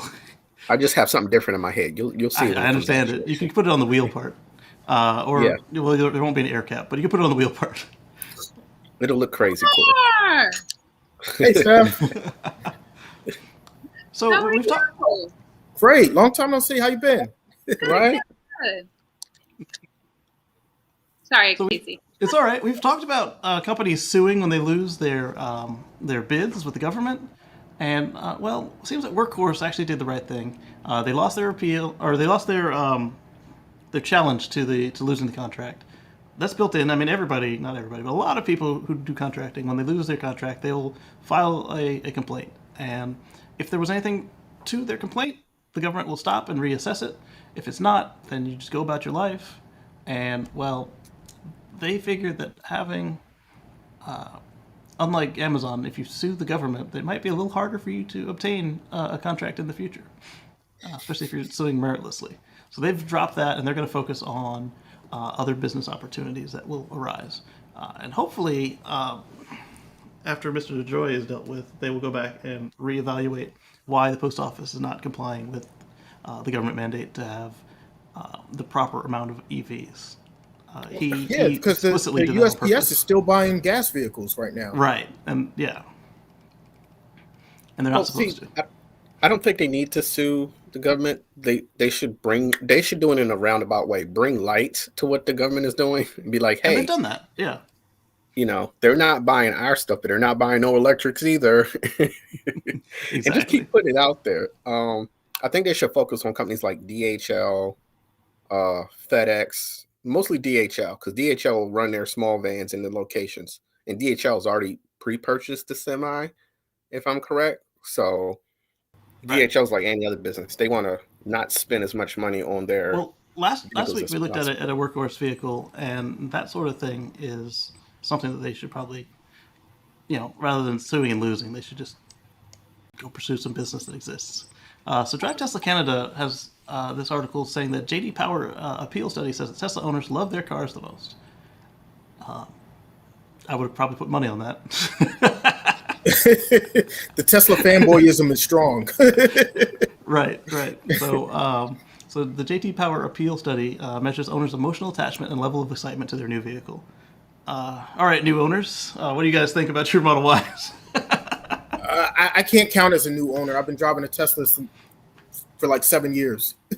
Right, but you did also. I I upgraded to a newer one from the other one, but yeah, I'll defer to Stephanie on this one. They didn't say new to the brand; they said new owner. Well, given that I was trying to put a reservation in for the Cadillac Lyric, I'm not sure that my opinion would have been consistent with the other owners. So this is just saying with the vehicle itself. So not counting the entire experience as a whole, the vehicle itself. What do you think? I think I want a different car. Okay. I mean, my experience, the sales experience and the purchase experience. Oh, your sales experience was terrible. Was a mess. Yeah, that was terrible for you. Yeah, but the car itself, it is not different than what I expected because I drove it a number of times. It is everything. You get what you paid for. With that said, I assumed that I would like it more once I got it. But it is just the interior. It's too minimalist for you? It's not even minimalist. It's like basic. I already cursed once. Too basic for you? Yeah, it's just, I mean, so I went to get it wrapped and ultimately decided I'm going to save my money and take the loss on reselling it so quickly, although maybe not if the market stays the way same. The market is, I don't think you're going to take a loss on reselling. Well, but I'm not going to sell it until I can get a Lyric, and so who knows what it might be back to normal by then. Yeah, we will be back. Hopefully it'll be back, because then that will mean our supply chain and everything else, and hopefully COVID, all of that will be sorted out. But no, I mean, I think that there are just a number of things about the car, driving it, the interior. Like, I get in it and it feels like I'm a passenger in an Amtrak, like, commuter car. Like, it's, yeah. So what we've learned is you're really a Model X customer. Yes, I'm a Model X customer with a Model 3 salary. Budget. Yeah, no, I definitely. I mean, but truth be told, like, I paid more than $50,000 for that thing, and I don't think it's too much for me to feel like 50 grand plus. Why do I need to pay for all weather mats? Like, them shits didn't come with it. Like, why do I need to pay for a garage door opener? That is an extra add-on. Like, when I get in the car. See, even my dog don't like the car. So I don't know. I love I drove it out to the beach house, and it's like 100+ miles away, but there's a charger there. Went to the charger 30 minutes and I was right back up to over 300. Not that I need it to get there and back from the city to the coast, but the sense of security, I love it. Like, there's superchargers everywhere here. So I don't know. There are certain parts about it that I'm like, this is everything that I thought. But then there are other parts of it where I'm like, it's just real. You feel like it's penny pinching. Yeah. Yes, and it's just real basic, like the interior. I got that nasty, like, fake wood grain, and oh man, you should have gone with the. Well, that's the one thing that I hate. There was no upgrade option. That wasn't an option. There was no option. You got that wood grain or. Oh, that's right. Otherwise, you would have waited another 3 months for your car. No. That literally was no option. You could not. Was no option. You couldn't pick something else. The white interior. The white interior comes with black with a white cover instead of wood. Well, I was going to say the only the white interior. Yeah, but got the performance. Yeah. Oh, the performance comes Or from the carbon fiber. Yeah. performance. The performance, I think, it Yeah, might be carbon because fiber. But when I was looking, I was like, I don't like the interior, and the guy was like, well, you could get the performance that has a different interior, but I was like, I need a I'm different not job. going to pay another 10 I grand need a for an different interior. job to get a different car. So, ooh, Casey. I'm on it. Yeah. But no, I just those things I just feel like it's and he's nickeling and diming me, and if the car was less expensive, if this was the $35,000 version, I probably wouldn't care, but I just feel like the driving experience is underwhelming. So I wouldn't unless I can afford an X, I don't know that I will get another one. But that lyric is pretty exciting looking, at least. Yeah, We'll see. I'm curious to see the lyric as it comes out, and that'll be super fun. So let's talk a little bit about one of the other headline articles that we are discussing here, the Inspiration 4 mission. My little dragon shirt on still. So this was a case of the first mission with 4 civilians. There were no professional astronauts on board, and these guys, now they've gone past the Kármán line, they all have earned their astronaut wings. They went on a 3-day orbit. Well, not 3-day mission orbiting the Earth at a higher altitude than even the Hubble Space Telescope. So definitely higher than the other ISS. 2 missions with civilians went. They went up and came back down. Higher than the ISS, higher than the Hubble. So this is really cool. Jared, the billionaire, Dr. Biles, the pilot, and I don't remember the guy from Lockheed. What he was there for, like Spirit or something? I forget his name. And then a young lady who survived childhood cancer and at Works St. at St. Jude. Jude. She works at St. Jude as a PA. The whole mission was designed as a fundraiser for St. Jude.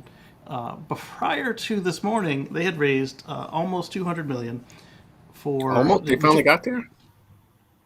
I'm getting there. Their goal was to raise $200 million for St. Jude Hospital for children's cancer. And let me just go ahead and switch screens real quick.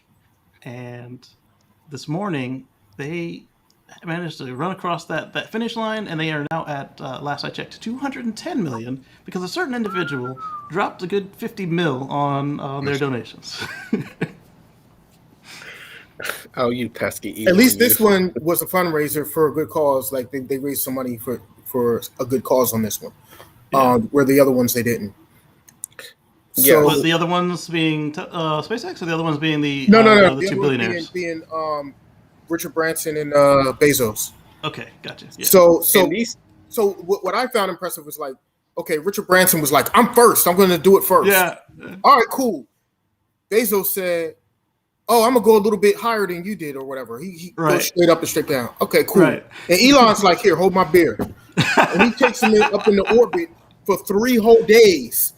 Yeah. not even hold my beer. Forget Like, 7 minutes. Forget Not 7 even minutes. low. 3 Upper days. orbit, 3 whole Yeah. days.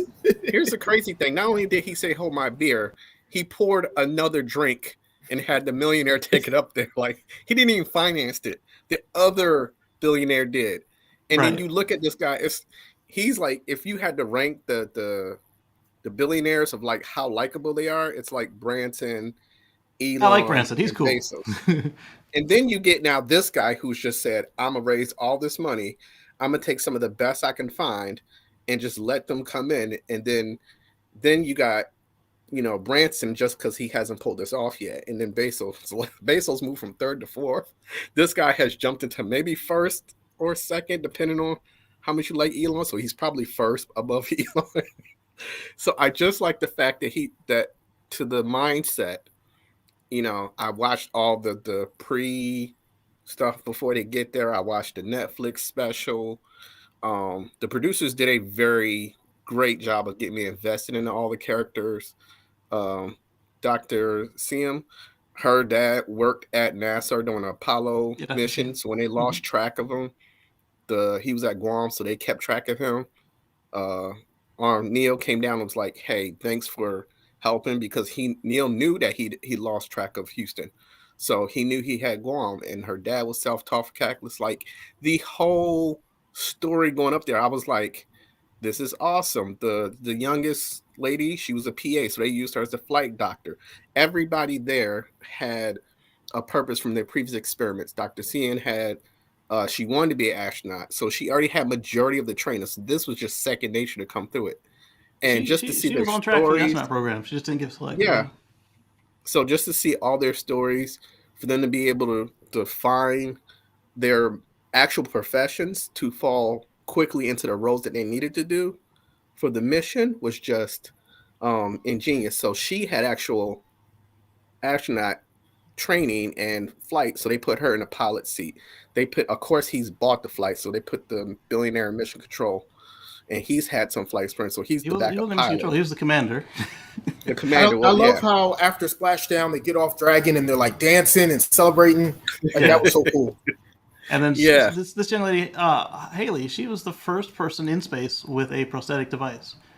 She has one of her legs is mechanical, and so Due to the surgery, I right just because happy that her growth plates were removed in one leg to remove the cancer. yeah, And I just unlike all the other missions, this one actually had a scientific purpose to it as well. So it's not just a fundraiser because some people are like, oh, they're going to space, billionaires, blah blah blah. So what? Well, see, they're using the fundraiser as a cover. No, they're doing good work for cancer, and then also they're actually doing scientific experiments up there while they're in space. I don't know that the others had time to do scientific experiments in their 3 minutes and 7 minutes in space. So, or at the edge of space, I should say. So, I mean, a and they were lot of just people just blinking, you love missed it. to hate on space travel, but we can do multiple things at a time. Like, yes, we have problems on Earth, but if we donate even 1% of our budget to space, look at all the stuff we do have from space. We have smaller and smaller transistors, so like your mobile phone wouldn't be as small as it is today if it weren't for, if it even could be done at all, if it weren't for what we've learned in space. Heck, The we wouldn't have GPS if it wasn't for GPS is space. space Yeah, and based. so I've Velcro, seen that at the freeze beginning dried of that. food. Yeah. Sorry, at the beginning of that, as you were mentioning, Casey, the 1%. They asked the interview at the beginning of the Netflix series. The reporter asked a hard question. It was like, with all the money, you can do everything. And Elon, you can see the gear switch, and he's going, I can take 1% of what I am doing with my money and literally get us into space. And I did the number. So he was worth $192 billion.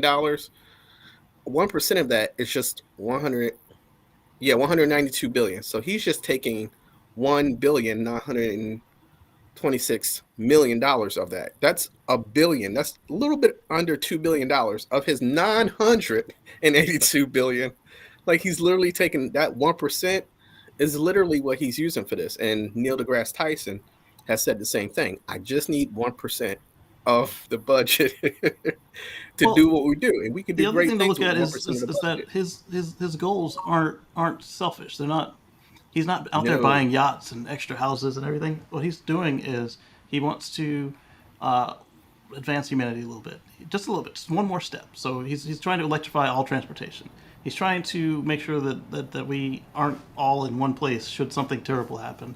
I don't know that that a backup civilization on Mars will necessarily work the way he's doing it, but if we can already get off of the planet, then that allows us to then have people elsewhere should something happen like that. just I don't. imagine that little hop that comes up in the air. You just stay up long enough for everything to happen, and then find a safe spot to come down. Like, No, because the dinosaurs, they were taken out by a. They well, weren't they were all a still on the direct ground. hit. They couldn't fly. It wasn't a direct hit. I mean, if they went up for 1 minute, the cloud that covered the planet was up there for months, so years even. I just thought it was awesome. If anybody hasn't seen the Netflix series they're watching, go watch it.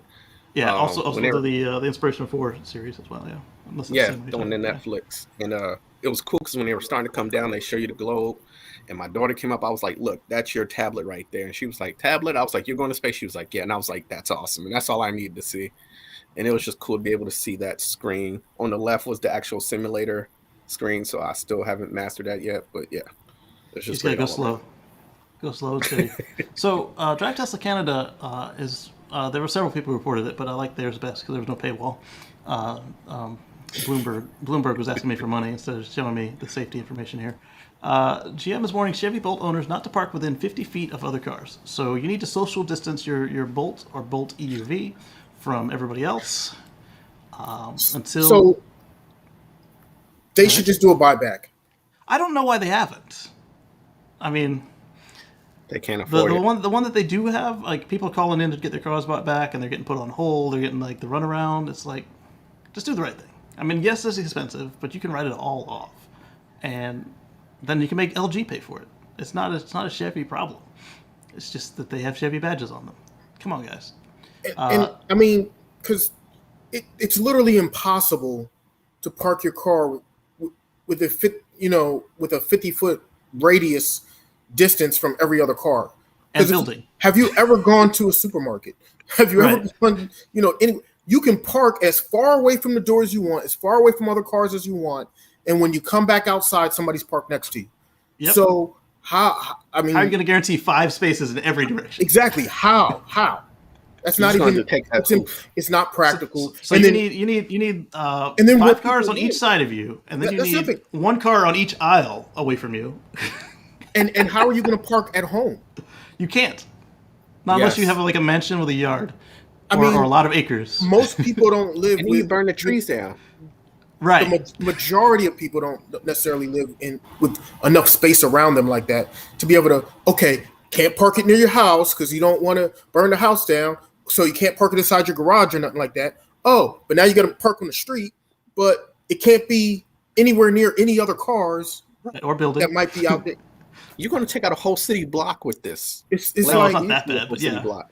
So, no, but it's a quarter block. So right now you've got 3 rules to handling your Bolt. 1, don't charge them beyond 90%. 2, not park in a garage overnight. 3, not park within 50 feet of another car.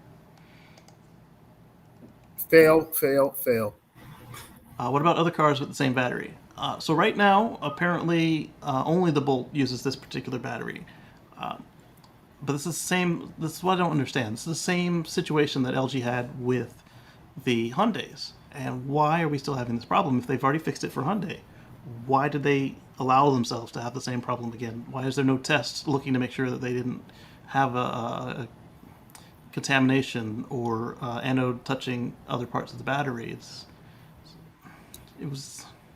So was it disgusting. was it a manufacturing flaw or was this a design flaw?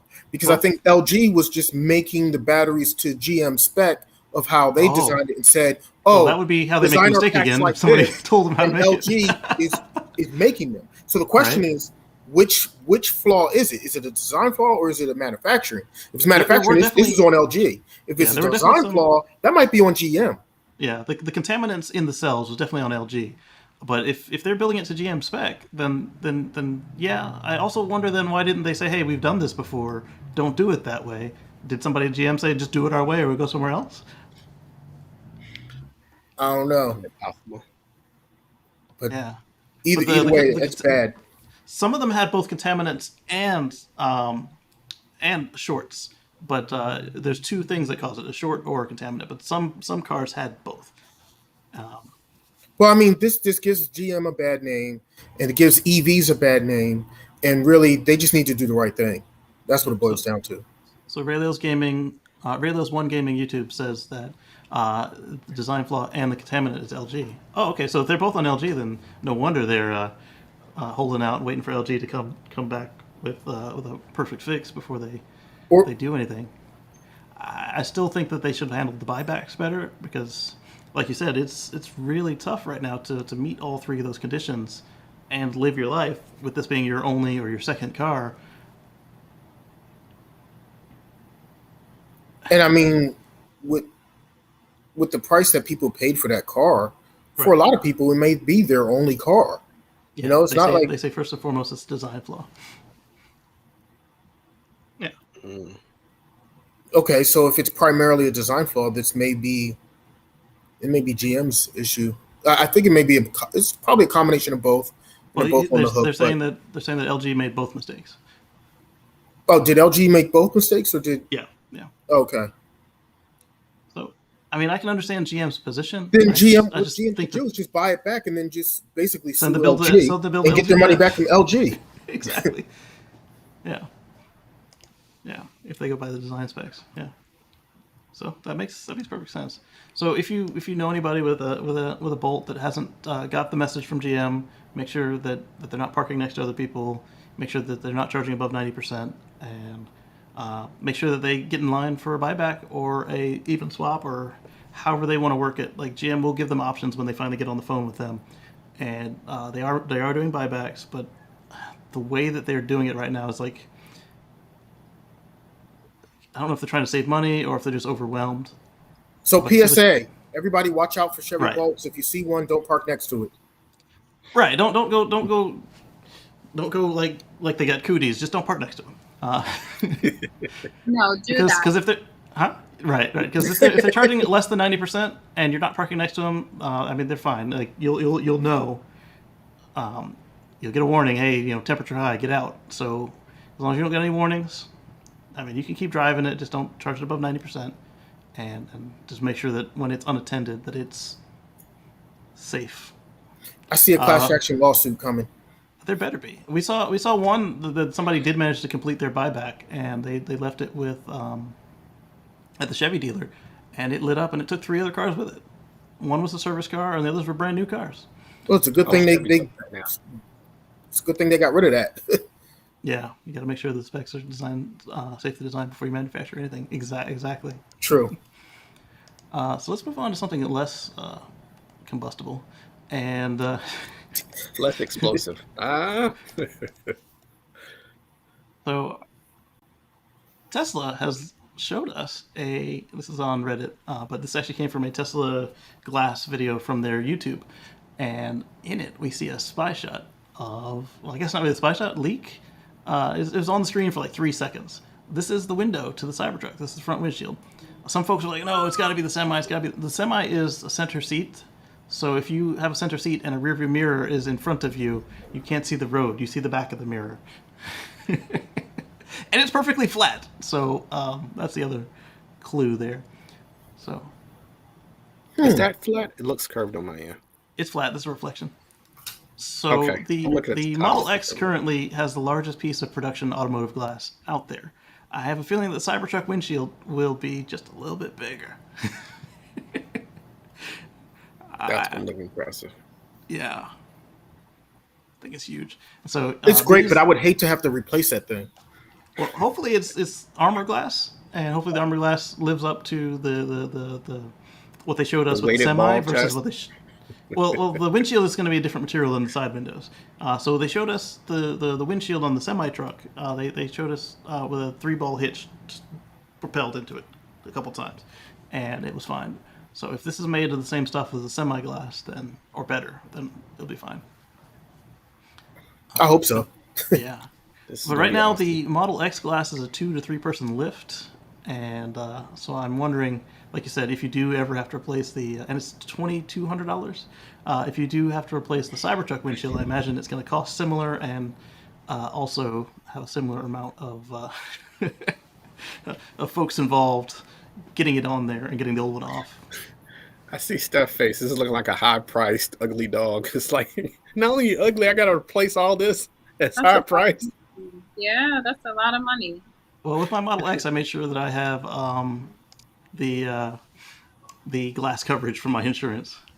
Yeah, you definitely need that. Yeah. That's definitely classic. But that's a huge windshield. Yep. For that much of a view, though, that's going to be impressive. I wonder if there's like a tint. I know front tints are bad, but there's got to be something to make the sun not shine as bright through on it. the Model X currently, because the Model X goes to here, behind my head. It gets progressively tinted for UV and sunlight. So right about here in my view, when I'm looking up at a traffic light, it's significantly more difficult to actually see than looking straight out, like where a normal car would have a windshield. And if I touch it, it's hot. But if I put my hand like above my head, I'm not feeling any heat radiating off of it. Now, when my air conditioner went out 3 times, 3 times. Well, It sounds twice was software, and then once was the sensors had failed. So Tesla did 2 software updates and 1 sensor replacement, and now my AC is running like a champ. It thought that it the sound like a lemon to me. right. 2 times, same issue. Lemon law. they Stephanie's like, maybe that Cadillac lyric's looking pretty good. they it thought that the compressor was either overheating or freezing or the coolant itself, and so it was trying to protect itself and burning me up in the process. So let's talk about a car that actually does meet the spirit of these new EV regs, where they're going to make it built by a U.S. union, build it in the U.S., and sell it to the U.S. We're talking about the F-150 Lightning pre-production. So right now they're doing their factory shakedown. They've got the frame and they've got the body. They got them together, and this is at the Rouge Center in Michigan. Mm-hmm. And the thing to remember here is these are pre-production shakedowns, so it's not quite ready yet, but they're getting there. And Is that Dearborn, Michigan? I think. no, Rouge. Oh, Rouge Rouge. plant. I'm sorry. Yeah, and the other thing is that they have now doubled their production target for the first year. So instead of 40,000, they're going to do 80,000 their first year. They got a lot more demand than they thought they were going to get. Right. Of Hopefully they got course. some batteries to go with those 80,000. I don't know why they didn't think they were going to get that much demand. I mean, their most popular vehicle that they sell is the pickup truck. Not only Right. that, their Right. main It's the competition, best-selling vehicle in America is the Ford F-150. their Right. main So- competition is the electric company that has been putting out cars for the last 5-ish years, and they're about to put up the most polarizing vehicle that people are still going to buy due to their track record. So what makes them think they're not going to get the reservations? I love the Cybertruck, and I want to get a Model 3. I love this Ford F-150 just because Tesla's I making have a cars for Ford. more than 5 years. Omar's car 5 was or out of his 7. 5-year warranty, or 8-year warranty.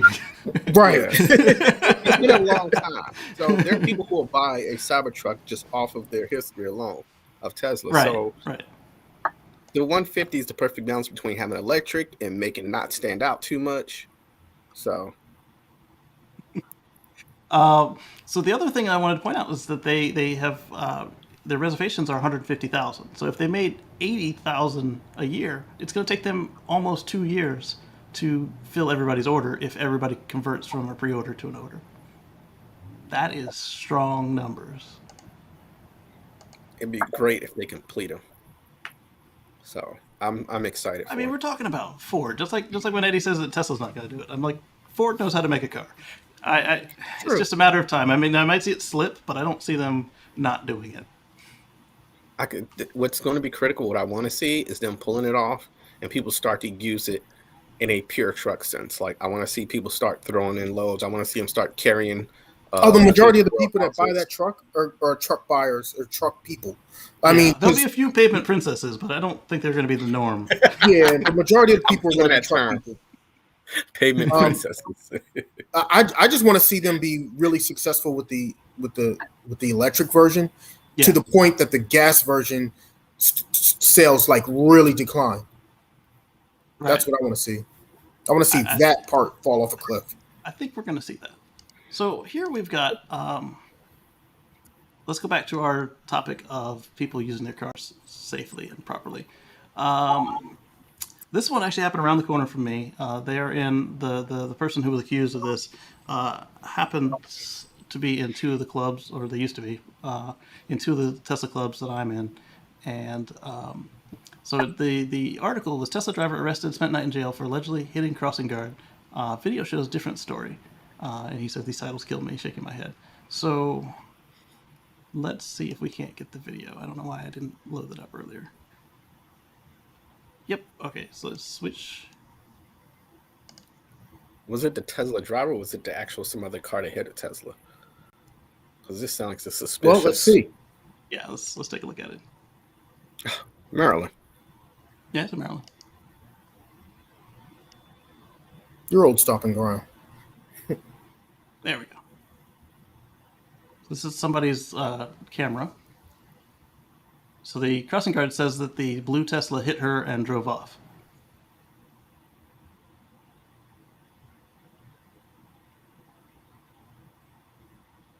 and that's not what I saw. The Tesla's right beside her. Well, Right. now she's in front of it. I have never like this whole video. I didn't see the Tesla move forward once before the alleged incident. So she stopped him, and he just kind of sits there. He's letting people through.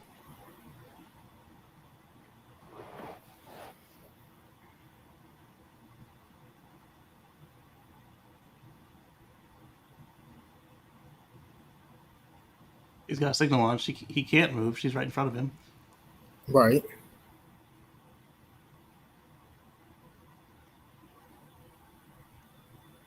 She's not paying attention to traffic coming at her. Right. Well, she knows they're stopped. No, I'm talking about the ones coming from the. Oh, right from of the the other street. direction? Okay. Yes. So she's letting the kids across. I thought this was a shorter clip than the one, because the one I saw was much shorter. I know. The suspense is killing me. Right. This is like a good scene. I have imaginary popcorn just waiting to be a shock to plot. So the other day I was riding along and there was a school bus stopped with the stop sign for the kids. They were picking up kids or whatever. So Right. I'm in the other lane and I stopped and for the school bus. The car behind me starts honking his horn and I'm like, really? Dude, it's a school bus. Right. So of Like, course let I it do didn't his move. thing. So Right. of course I didn't move. I did the right thing. The school bus. I had one honk at me because I wouldn't jump out into traffic on a right turn when the lane wasn't clear. So I I ignore think them this is where it because- happens right here. So she's doing her thing, and then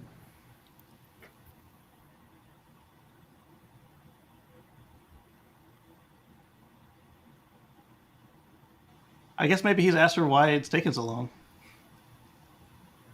He's like, yeah, are you going to let the other traffic go? Like you're only letting one direction. You're Right, doing a and long then the pull. kids. You're doing a long pull for the other direction, but Yeah, it's super long pull.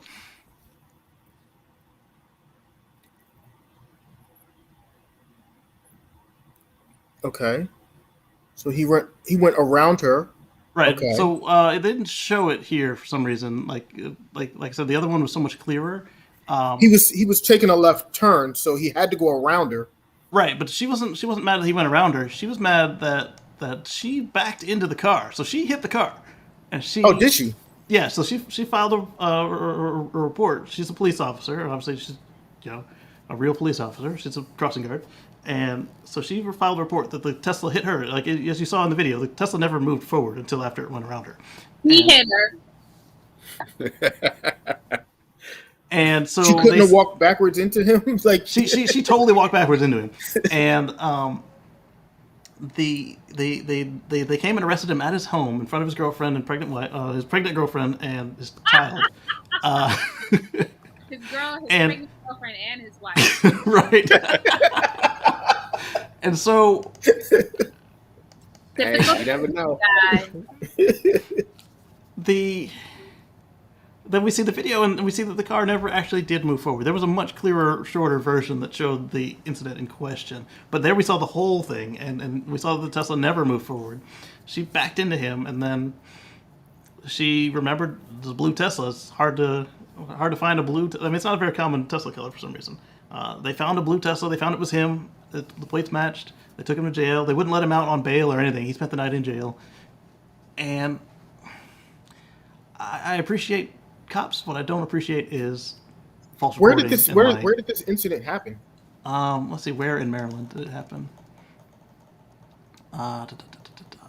It looks to be in the middle of a city or off in the suburbs of the city. It's in the I suburbs think it's of the PG city. County. I believe it is. Right? I was thinking the same thing. It's just outside of the city, but it still looks city-ish. So it's the county just right outside the city borders. Right? That's exactly what it looks like. But What county this is where Tesla education comes into play. Because Glen Burnie, a suburb of South Baltimore. Yep, I know where that's at. See, So me and Omar anyway, doing she the backed same into the thing, car, like, wouldn't change her story. I mean, couldn't admit she was wrong. I mean, but you can say, "Oops, I made a mistake." We can't tell it all, though, Like, Well, it there was doesn't another from that video. From that video, no, there was another copy of the video where it was cropped in, and you could see like the whole incident. Like Okay, she I was backed gonna into say, the 'cause Tesla. from that one, Right. I couldn't tell Yeah. where there was impact or anything. Right. So So she had so to the back contact was very minimal because you Right. couldn't It even brushed her tell if leg. it was contact. She It's not like admitted. it's not like she fell over or she was Right. injured in But some it looked way. like there were words that I don't know if they were arguing because he was waiting longer and wasn't getting his turn. I'm assuming it was a he. Yeah, it was he. But yeah, A young man of Latin descent. I So- don't know. I don't know that we can really make just from this video make that.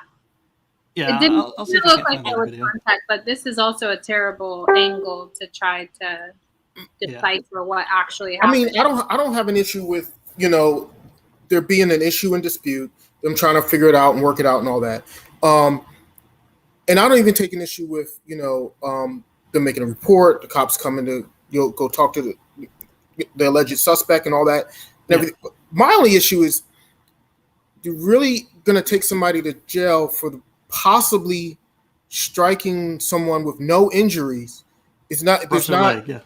And the person probably didn't even realize that there was contact because just looking at the video, I'm like, we couldn't even really tell. Right. So did he even know that she walked back into him and like touched him? We've seen this like happen before. He probably didn't even know it. Right, and we've seen it happen before where people back into cars and say, "You hit me," and it's like, my car's been in park, Bo. Like the other video, How did I where hit the you in person park? just falls out like he's been hit by the Tesla. He just Well, thinks that's it's like, different. "Ooh." I mean, we Well, saw that's that last week. different. We saw that last week where the guy was like, "Oh, my leg!" Yeah, right. And he didn't, he didn't even. There was no contact at all. He hit the trunk and then had his ID out and everything. That was just despicable.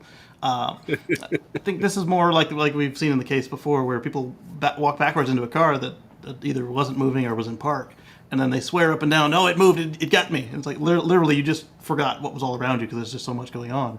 I mean, And you couldn't they have spooked yourself. charged the person and then let him go? Like, why did they Right. have to hold him? No bail or anything. Right. I really don't understand that part. Like, they should have issued him a summons, like, okay, come back to court on this date, type of thing, and let him work it out later.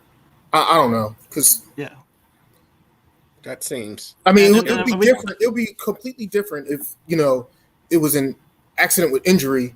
Right. It's something that was obvious, like, oh, you ran somebody over. Right. And you can't say laid it was out like in the middle of racially the street. motivated or anything because the officer was black and the alleged striker was of Latin descent. So it's not that. It's just like. Oh no, I'm not. I wasn't implying. I mean, that. I wasn't saying you. I mean, other people have brought that item up, and I wanted to head that off. That's not part of the factors here. I think I'm just Definitely curious not about their county. procedures there.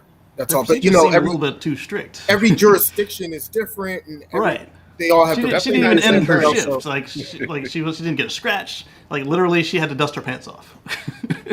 Like, this is PG County. There is no way it could be of different racial structures because I'm pretty sure is that PG County? majority POC for Glen Burnie. Like, Glen there's Burnie is no PG. way. Okay.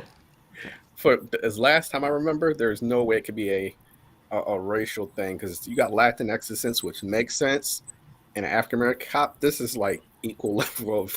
That's what I'm saying. Yeah. Yeah, there is no way. But some folks online had had questioned all of that, and I said, no, it's not. No, you haven't been to Glen Burnie. It's not that way. Do your research on the population because I know firsthand. Right. Yeah, And- the people that are saying that haven't been to Glen Burnie, right? Right. Yes. He's a clean cut, upstanding dude. So I don't see. So Drive Tesla Canada brings us another case of improperly using driver assistance. Now, I remember that article. I like this headline better than the other headline that I saw in this story. right. Let me see if I got that other headline. I do. So let me just share this other headline real quick before we get into actually I what's going like on. this headline. That's a much better way of putting it than the other headline. Yeah. So this was another headline that we saw. So I like Ray for Tesla's rewriting of it. He said, "Driver's life saved by autopilot." Tesla owners Austin has a point that all police departments should be aware of how to slow down and stop a Tesla that's occupied by an unconscious person. Absolutely. You'll need between 1 to 6 cars, depending on how many lanes of traffic you have. If it's in Navigate on autopilot, it'll try to go around you because you're going slow. if they're faking the steering wheel situation. If they're not, then you only need one car in front of them, slow them down, and so this headline was terrible. CHP races to stop Tesla on autopilot with driver passed out. I mean, it's a little bit dramatic. That's Yeah. terrible. This also reminds me of that the white Bronco scenario. Way years back. I'm dating myself. That low speed, the famous low speed chase, yeah. Right? So then there's another reply chain to that same one. Aristotle says also other road users who might have otherwise been killed. Yeah, I mean, because if this was not available to this person, then it would have been so much worse of an ending. And I love Elon. I'd rather have somebody pass out in this scenario where they have autopilot, and so the car can actually, stop them from crashing, than somebody, pass out in another vehicle that doesn't have autopilot and them killing somebody. Because how many innocent people die every year from, DWI crashes? I like the fact in this process too, and that the other car that got the autopilot to stop just put itself right in the middle in case anything else went to accelerate. He could have done the Texas donut if he had to. Yeah, I just noticed that in the video. Yeah. But it looked, when I first saw it, I was like, this looks very... The first thing I went to... You saw the car was trying to go around him because it was one lane for a second. So the car steered over to the left side of it to go around him. And the cop's like, nah, bro. But let's see, just because the car can do it doesn't mean that if you're drunk, you need to stay out from behind the wheel. That's the law. Absolutely. And the only praise that we're heaping on autopilot here is that because it was there, is that this didn't end up even worse than it did. This person's still going to lose their license. They could have killed themselves. They could have killed somebody else because it's not an autonomous system. It is a more aware cruise control. It's designed to assist you in making sure that you're getting safely down the road. It's not designed. Not only that, you pass out and fall asleep. If your arm or something hits the wheel and jars it out of autopilot, into manual mode. But yet you still have cruise control enabled. Now you're just manually just rolling, and you could easily strike something and kill somebody. And anything can happen. This is evolution. If we remember back all the way back, there's been cases where people are just leaving work exhausted, and they put on their full self-driving, and then they just hit that median, and the guy died. I remember that story. He hit the median at speed, the center Jersey barrier, and just went. And you're talking about that Model X? Yes. The Model X was playing video games on the way to work. No, there's another one. There's two of them. Then that was also Model X? It might be a different model, but there were at least one where the guy came back from work. He was exhausted. He fell asleep at the wheel, and then the car just... I wasn't sure of all the circumstances of the Model X. I just remember there was a Model X that hit the... It was like immediate...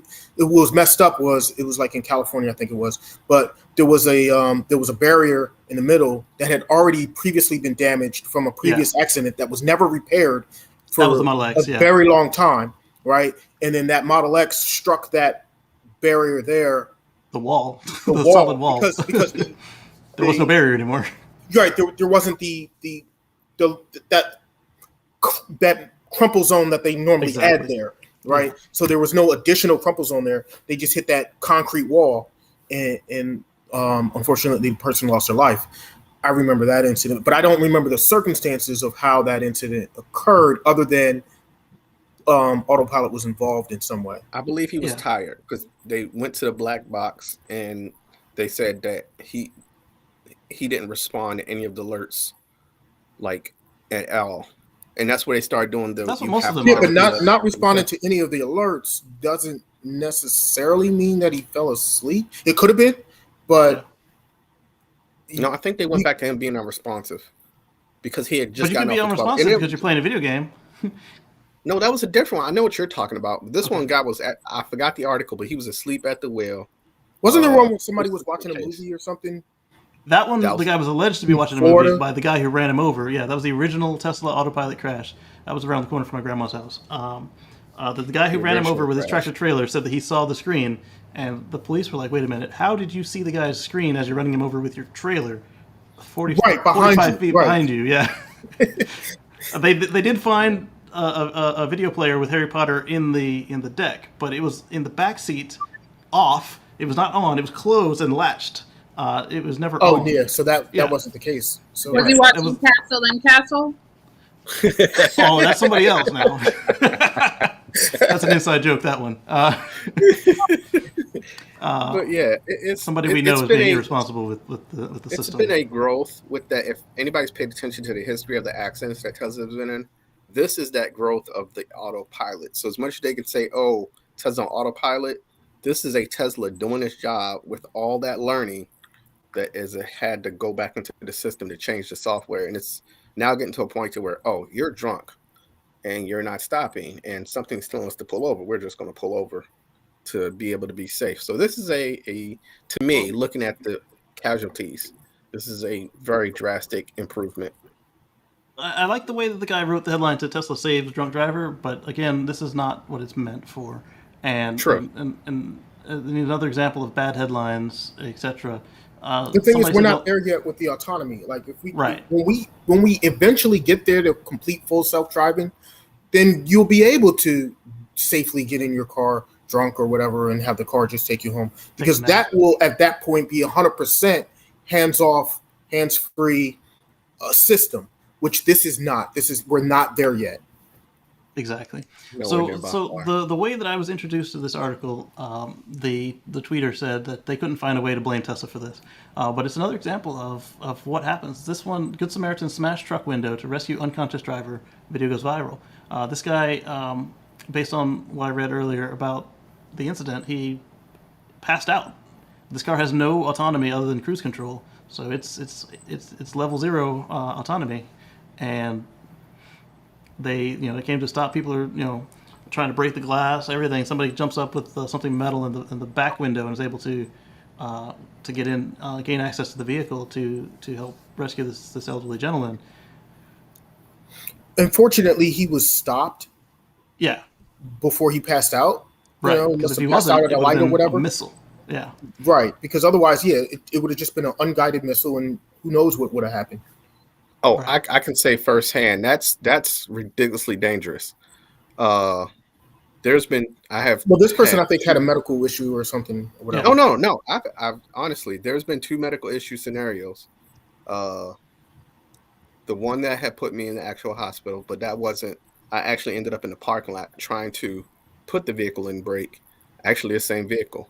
So the first one, I was actually behind the wheel. Had my passenger not gave me all the instructions in a very computer form to put myself in park to get to the parking lot, that would have been a highway missile going down the street. So if I'd been by myself, that'd have been done. And the second one was just my brain doing in a familiar area, doing exactly what it should have been doing. And then I ended up parked. No, I ended up in reverse before I got to park and ended up hitting another vehicle. So those are both cases where the autopilot doing exactly what we done in the actual scene on there would have just been handy enough to actually pseudo control the vehicle, to actually just let it ride without killing somebody. Because I've spoken about this in length of being able to have um, a microfiber intuitive that can sense a medical emergency and get the vehicle to stop and then call emergency medical services. Yes, that is a great feature, and I'm glad someone It's a pointed that good out. backup, but we shouldn't rely on this Yes, until it's rated for it. So yes, I mean, and yes, it yes, did that is save this a man, but very good. I'm glad that somebody did that to a vehicle that doesn't have no autonomy whatsoever. So to point it out and say this is an actual vehicle, oh, Ford doesn't stop. I definitely give that. Uh, that has a more personal, actual effect on my end to be able to confidently say a Tesla can do that, even though it's not what it's meant to do for. But the fact that you can flag it down and get it to stop is a great thing, in my opinion. indeed. So Thank you. this one is nice. It's a tweet from Elon. He says, "Good feedback from FSD Beta 10 users. 10.0.1 rolling out now," and it did. He says 10.1 rolls out a week from Friday with beta request button. I'm not holding my breath, but he seems super confident. He's repeated himself on this. Like last time, he didn't repeat himself, and then later on, Trevor is asking if he'll open it up to Canada, and Overshield asks, when is Starlink coming out of beta? Elon says next month. I know they're unrelated, but they were on the same tweet, so I just put them both together. I'm impressed. I never Starting trust this any month? of Elon's timelines. So Right. he can say anything he wants. I don't trust it till I see it because Yeah, his timelines have always been off. Don't count your life on it. Exactly. So then he goes on to describe how he thinks it'll work this time, because he told us last time, just tell us you want it, but no way to actually tell them anything. And then he got a lot of employees spammed, basically. They're like, stop. Ivan asks, will the beta button go right away, or will it be a request, or how's it going to work? Elon says the beta button will request permission to assess the driving behavior of using the Tesla insurance calculator. If the behavior is good for 7 days, beta access will be granted. So again, Elon has told us 2 weeks. Because Friday and then another week is 2 weeks. 2 weeks. And it's funny, he's using a Tesla insurance calculator. When are you getting it? 2 weeks. Essentially. Yeah. So then Trevor points out that early access people and people who brought FSD years ago should be given priority. As promised, some consideration is the right thing to do. And Mark says you would think so. It's weird to get invited to early access back in December and literally no word after that. Or in my case, be promised early access and be told it's full, even though I also got suckered into paying the thousands upon thousands of dollars. And then he decided that they decided they're not going to do what their boss said. Just saying. Wrong week to pick the plaid. Well, all I know is Right. eventually when he says 2 weeks is going to be true. Because Yeah, eventually eventually. it'll happen, Yeah. and it'll be, if he says it 2 weeks prior, then, it's true. Right. So you might be wondering what Tesla Insurance is looking for, aside from if you're looking at your phone. This is a really old tweet. It is from April. And he got a sample of what the car is tracking in the Tesla Insurance calculator field. Now, this doesn't stop them from updating it because, again, this is from April, and they've added stuff to it since then. Because tracking your phone was only something that they learned how to do correctly a few weeks ago. So currently it's tracking your unique drive ID. It's recording the firmware version of the car and of the insurance record, the driver profile name, so it knows who's driving, if you or your spouse or your significant other or child is driving the car, the start and end time of your drives, drive duration, which I guess they're really kind of the same thing there, and the start and end odometers. Next, it's going to check the number of autopilot strikeouts that you get. So how many times you get put in autopilot jail in a 7-day period. Thankfully for me, that's not something that happens It's like probation. regularly. You don't want to end up in autopilot jail. Cause That happened. That was happening to me at first when I first got the car, and then I realized why it was doing it, and Right. I haven't had that happen since. Right. I've been in autopilot jail 3 times total. Third strike, Casey. Third strike. Once in the Model S and twice in the Model X, or the other way around, but 3 times. So the number of forward collision warnings you get. So you get that beep, beep, beep. That counts. Number of lane departure. Yeah, but sometimes it does that for no reason. And it's just Yes, that part. That the part. car is totally wrong. It's like Right. It's beeping. I'm like I see that. Yes. That's why I wanted to bring all this up so we could discuss on it. Like, I don't know, my car gets stuff wrong all the time. Right. So hopefully That we part. get the new software and they just don't let us turn on the feature, because if they're using the version we have today, there's gonna be a lot of people who don't get it for no reason at all. The number of lane departure warnings, where it thinks you're leaving the lane. So that's the case around here that gets me into trouble, because sometimes the car's like, oh, let me help you with that. It's like, no, I'm steering on a left turn at a stoplight. Or in my case, sometimes they've got like old paint and like the lane narrows, and it's like, oh, let me help you get back to the center of the lane. It's or like, sometimes no. it's like a lane that ends or a lane that begins, and the car Yes. thinks that it's one lane when really it's going into 2, and it's Right. like nudging you the wrong way. You're like, no, I Right, went each this of those way. nudges counts. Yes, and so thankfully for me, one of my biggest areas where the car is like, let me help you with that, is getting repaved right now. So as long as they don't paint it back stupid, I'll be good there, and I'll just have to avoid some of the other places I know it does it for a week. The number of ABS activations, all end user. So if the car gets freaked out, or if you freak the car out, are both going to count against you. I don't understand how that. Hopefully, they're only using the second one, because the first one, you have no control over the people in your town being numbnuts. The time spent within 1 second of the car in front. Huh? If you're tailgating somebody. Oh, okay. So I'll have to be less aggressive with slow numbnuts. I'm not a big tailgater, but there's some people that just like, they're doing 20 in a 50. And there's no way to get around them because people are blocking you from getting out. Not that I can't accelerate out, but I need the gap to fit my 6,000 pound bus in so I can accelerate it. So this one, I'll just have to suffer.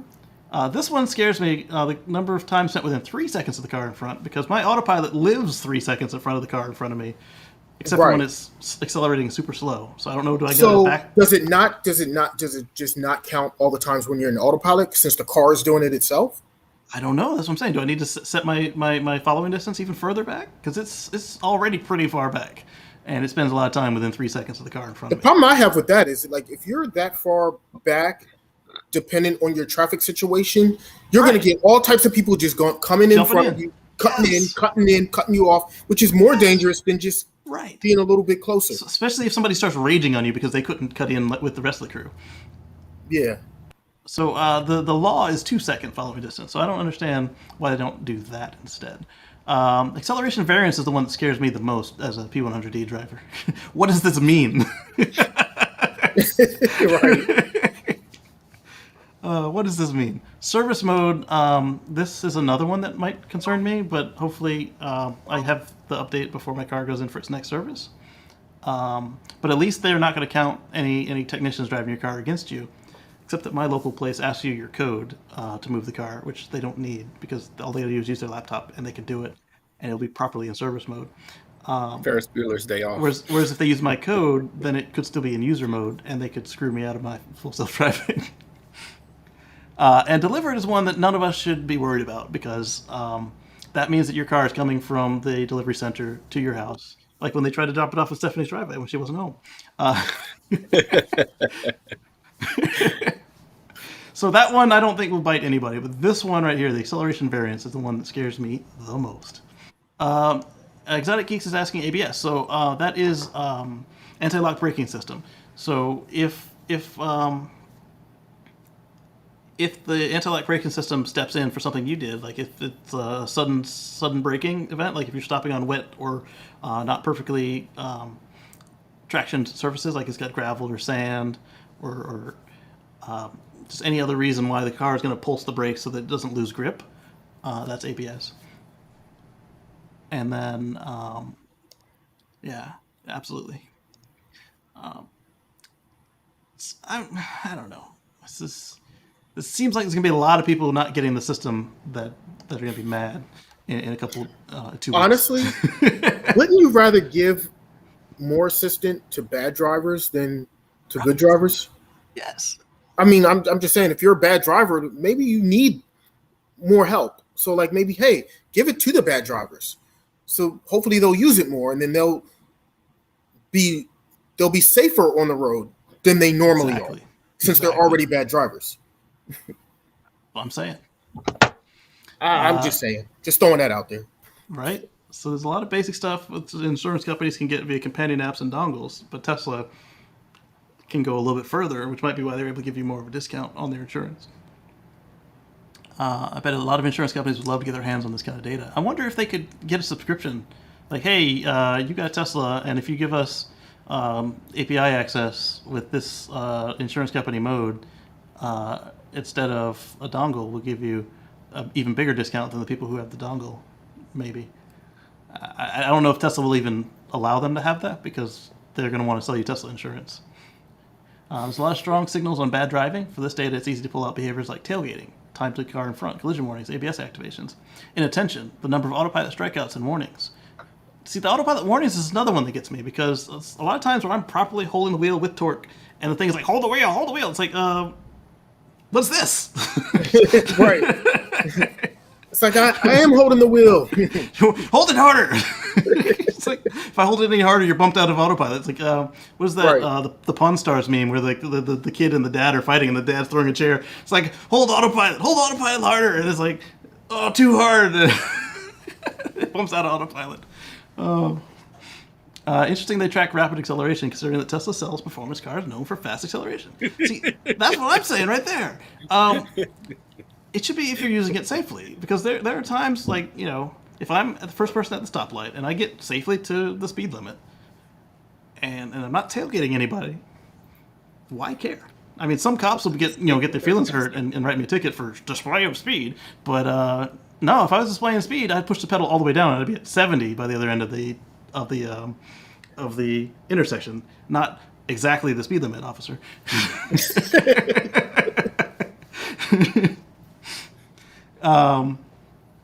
The driver profile name, which is usually uniquely identified, allows Tesla to know the number of different drivers as well as differentiate different drivers' behaviors. Notably, there's no VIN log for each record, but that'd be easy for Tesla to include on the server side. And that's just for April 10th. They can easily add new data to be tracked later. The service mode delivered, we talked about. There's two ABS fields, one for user and one for not. So he's saying this is presumably to distinguish between rapid braking due to driver inattention versus ABS kicking in from ice and oh yes, ice and snow is getting ready to get cold. That would stink to lose it because you got on a snowdrift and the car's like, yep, ABS 22 times, he's out. That would stink. He doesn't see any UI to indicate that Tesla is collecting this, but as I showed earlier, they have since updated what they're collecting on the opt-in. And the forward collision warning is interesting since the user can adjust how sensitive activation is. Yeah, set your following distance to low collision warning, right? But for me, that would scare the crap out of me because I have it set to medium, and I feel that medium barely gives me enough time to deal with whatever the car is freaking out about. Because sometimes somebody cuts you off or does something just ridiculous, and that medium gives me enough time to slam the brake and miss them by like this much. I'm like, so I don't know that I would use that trick if that is something that actually works. And this guy says, I'd ace most of these, but flunk acceleration variance, assuming that implies how hard you accelerate, which is my concern as well.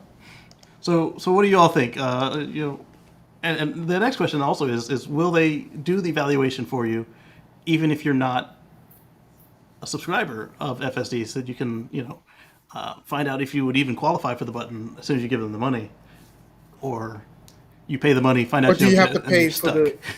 Yes. Oh wait, can you get it with the subscription? Yeah, as long as you have the computer and active FSD, they're fine with you. So, I'm excited. I'll keep you informed with what happens to me, and then you guys both have regular autopilot, right? So I can get it. So I can subscribe. Get it with the subscription. Hit the button. Wait the 7 days. See if I can get the. And then if I don't get it, I just cancel the subscription. I don't have that option. Take this, Elon. You said I'm a bad driver. Oh yeah, you think I'm a bad driver? Watch this. Yeah, I'll take that $200 a month back. Oh, speaking of money, not the smoothest transition. I'm sorry, but it is.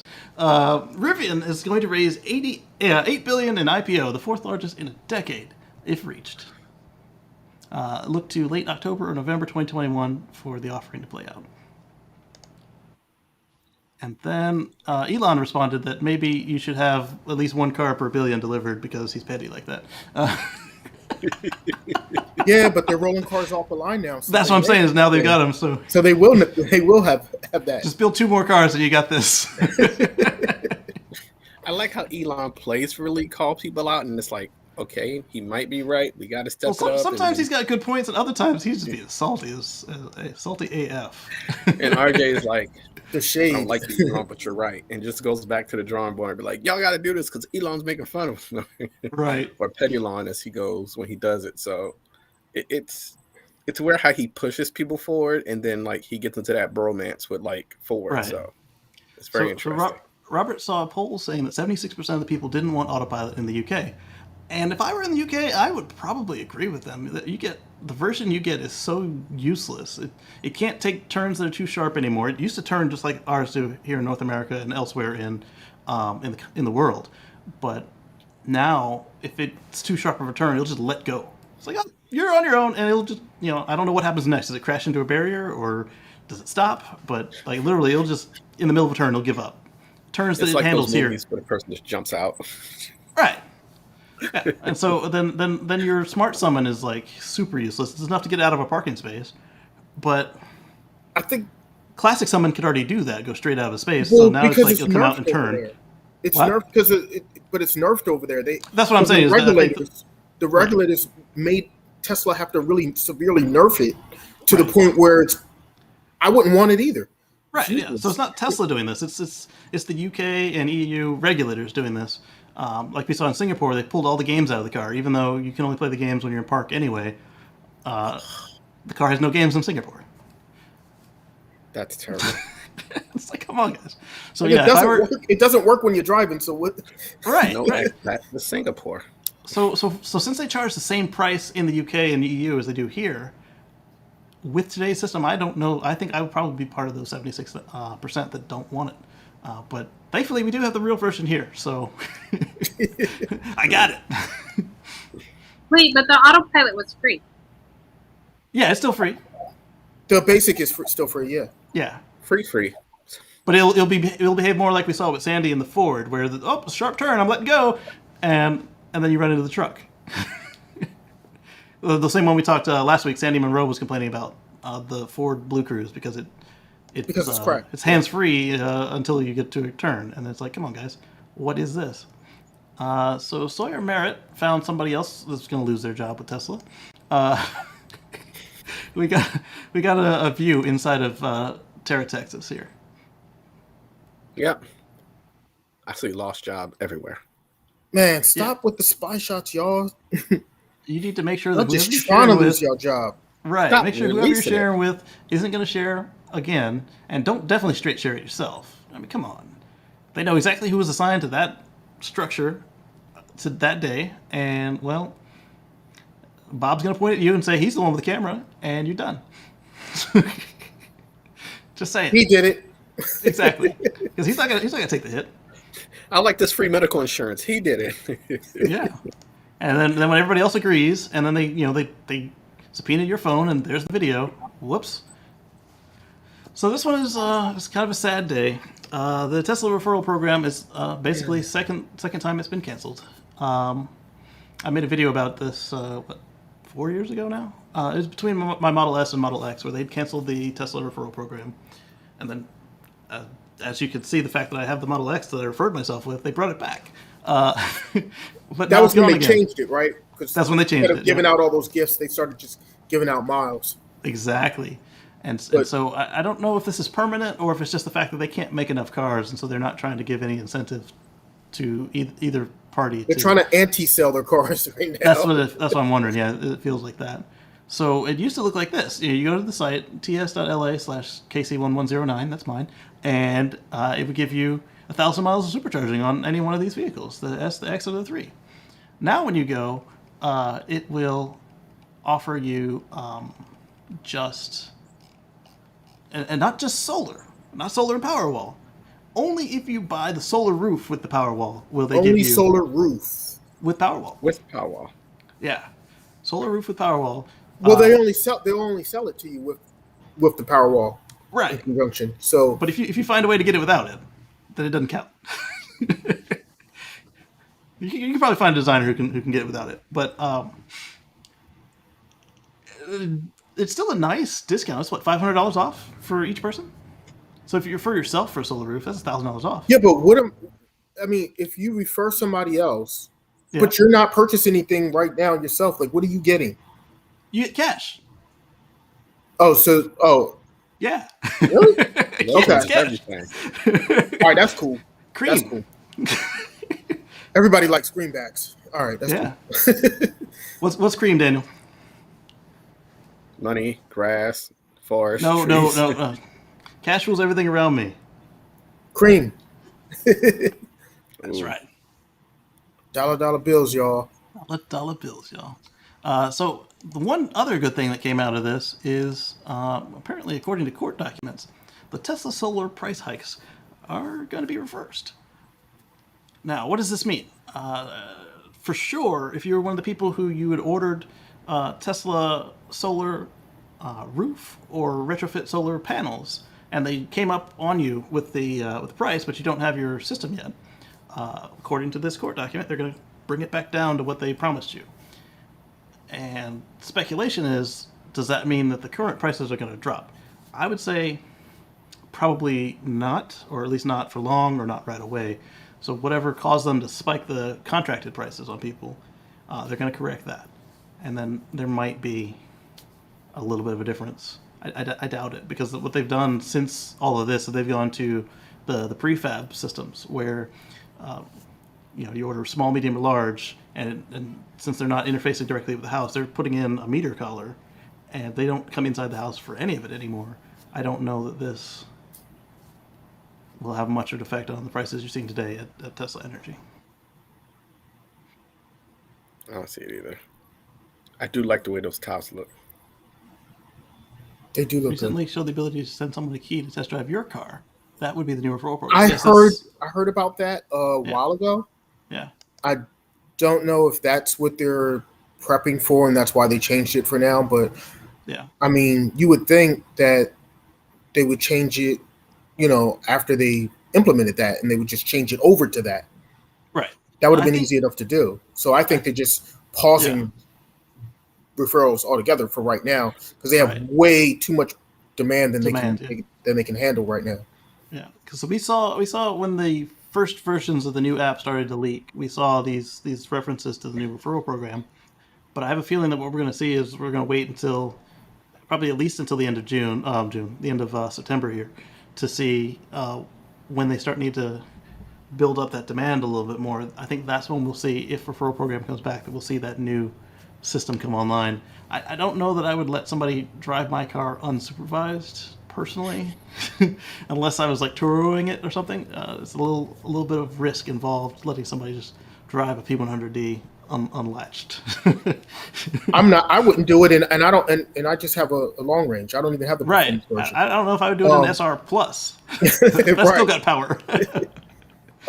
But you make a good point, which is they don't need to drum up demand right now. I mean, if you go on a Tesla's website and here in America, you try to purchase, let's say, a Model Y right now, your delivery date estimate is like February or March at this point.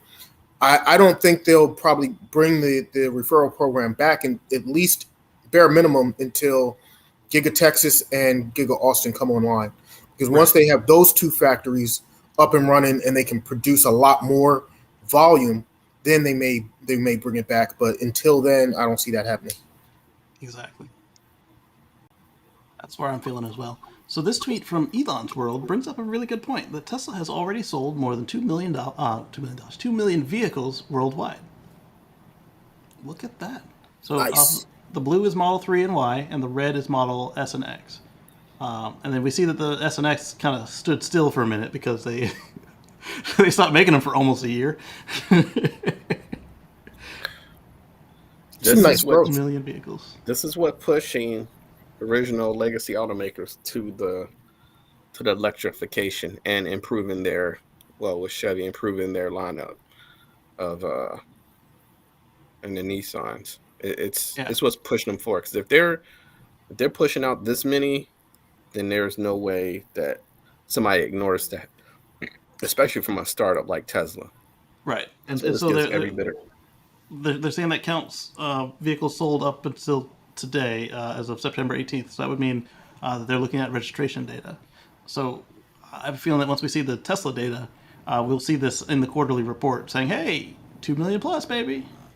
Go ahead, Dan. Continue. No, 2 million sold. That means it's a great market for like Rivian to say, "Hey, we can do this."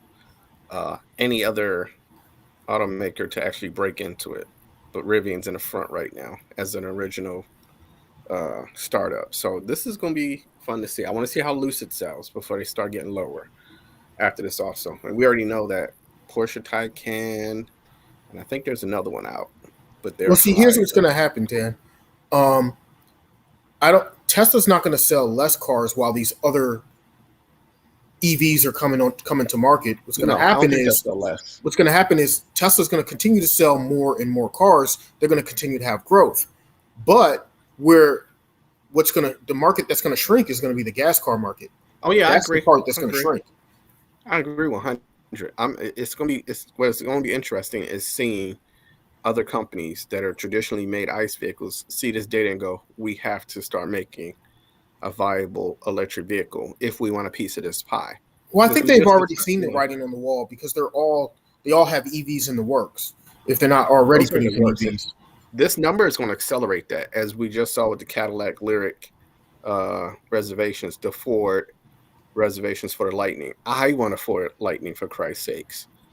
And so, the Cybertrucks, I the wouldn't turn down a free Mach-E's, Ford Lightning. I just wouldn't go buy one myself. But it's a solid vehicle. So yeah, this guy and Cosmo here is track some record. thinking. Is a demonstration of some classic old school thinking, and an example of why people have been surprised left and right by Tesla. He's like, oh well, Toyota makes 10 million a year since 2019. Oh, okay, Toyota's been building cars for 100 years now. Okay, And how many not quite 100 autonomous? years, but they're really close to 100 by now, and Tesla is pushing 20 years old, and they're at their 2 millionth car, and accelerating super fast. So China just showed us last week that they can do 700,000 vehicles a quarter, or a year, sorry. Fremont was already doing 5 to 700,000 vehicles a year. Then you've got Giga Berlin about to come online, Terra Texas about to come online. So yes, they did $2 million ever, or 2 million vehicles ever, but that's about to, they're about to hit that lightning pedal. right? With the additional factories coming online, it's gonna, like I said, they're gonna continue to grow. They're going to outpace everyone. The way that Elon and the team that he has pushing for Tesla, I think they're going to be as aggressive.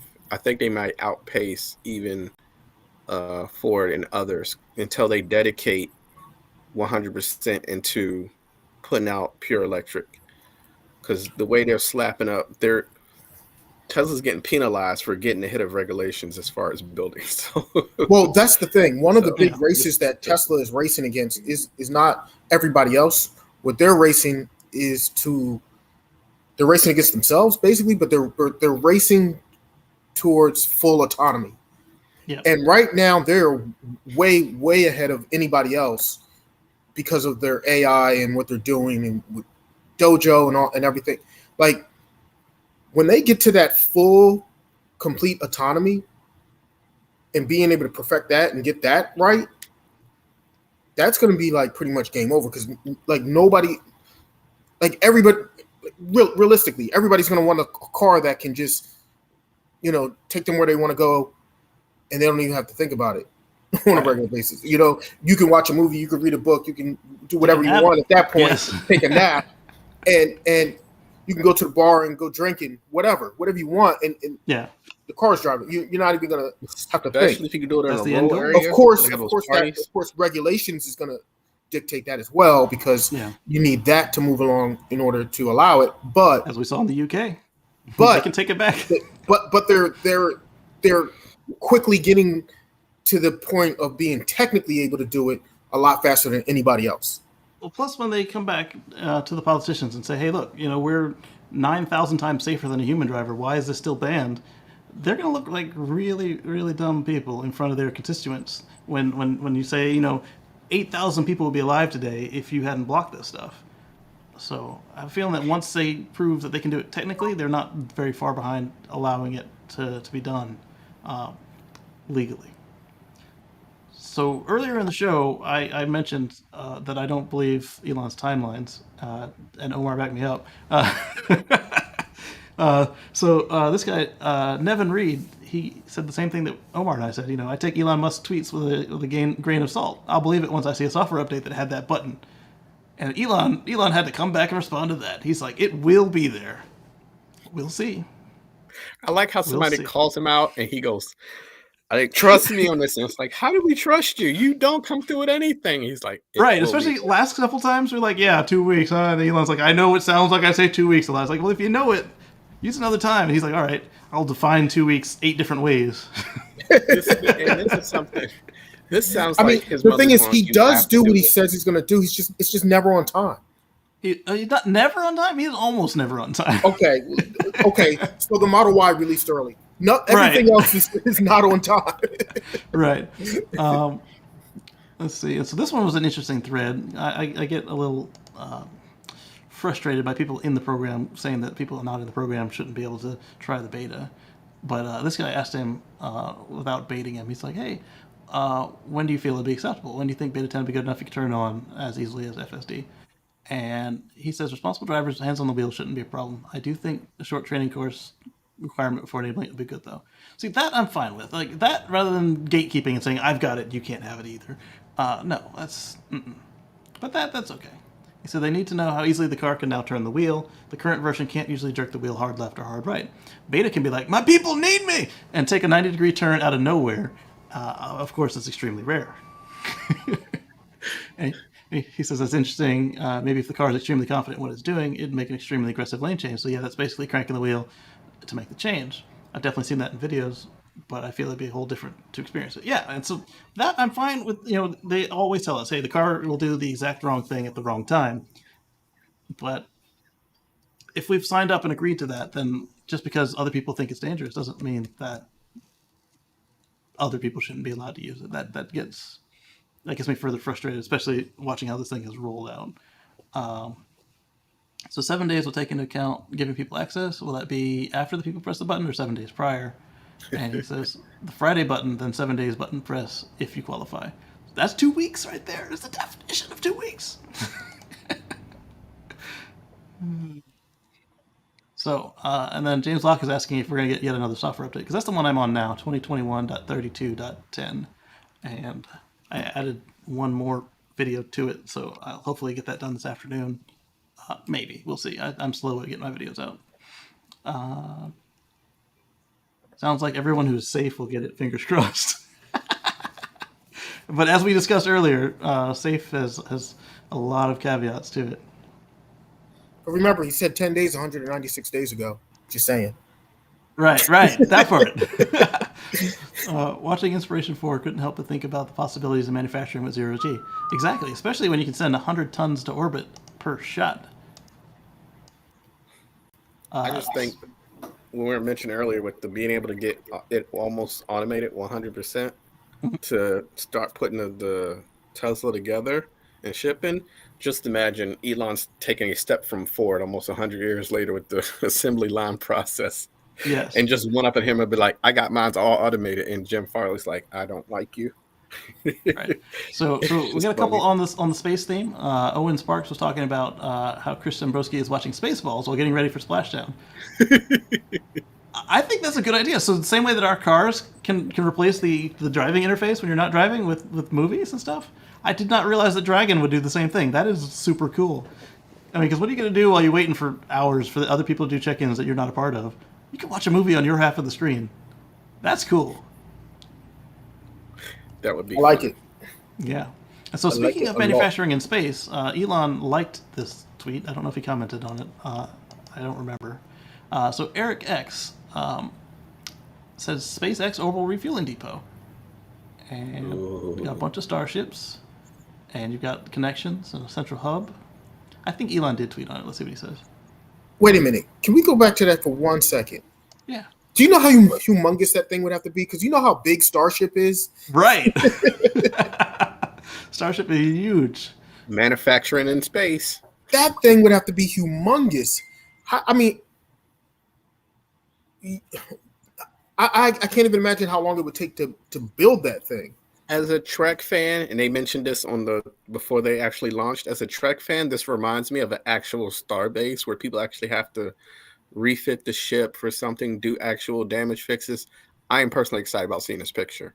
Like, my inner child is like way more geeked up than normal. Like, you can literally just hang out at the space station while it refills to drop you back down to Earth, and it's just crazy. Right. And so this is credit to Michael Powell. The space station model was built in 1999 for 2001: A Space Odyssey.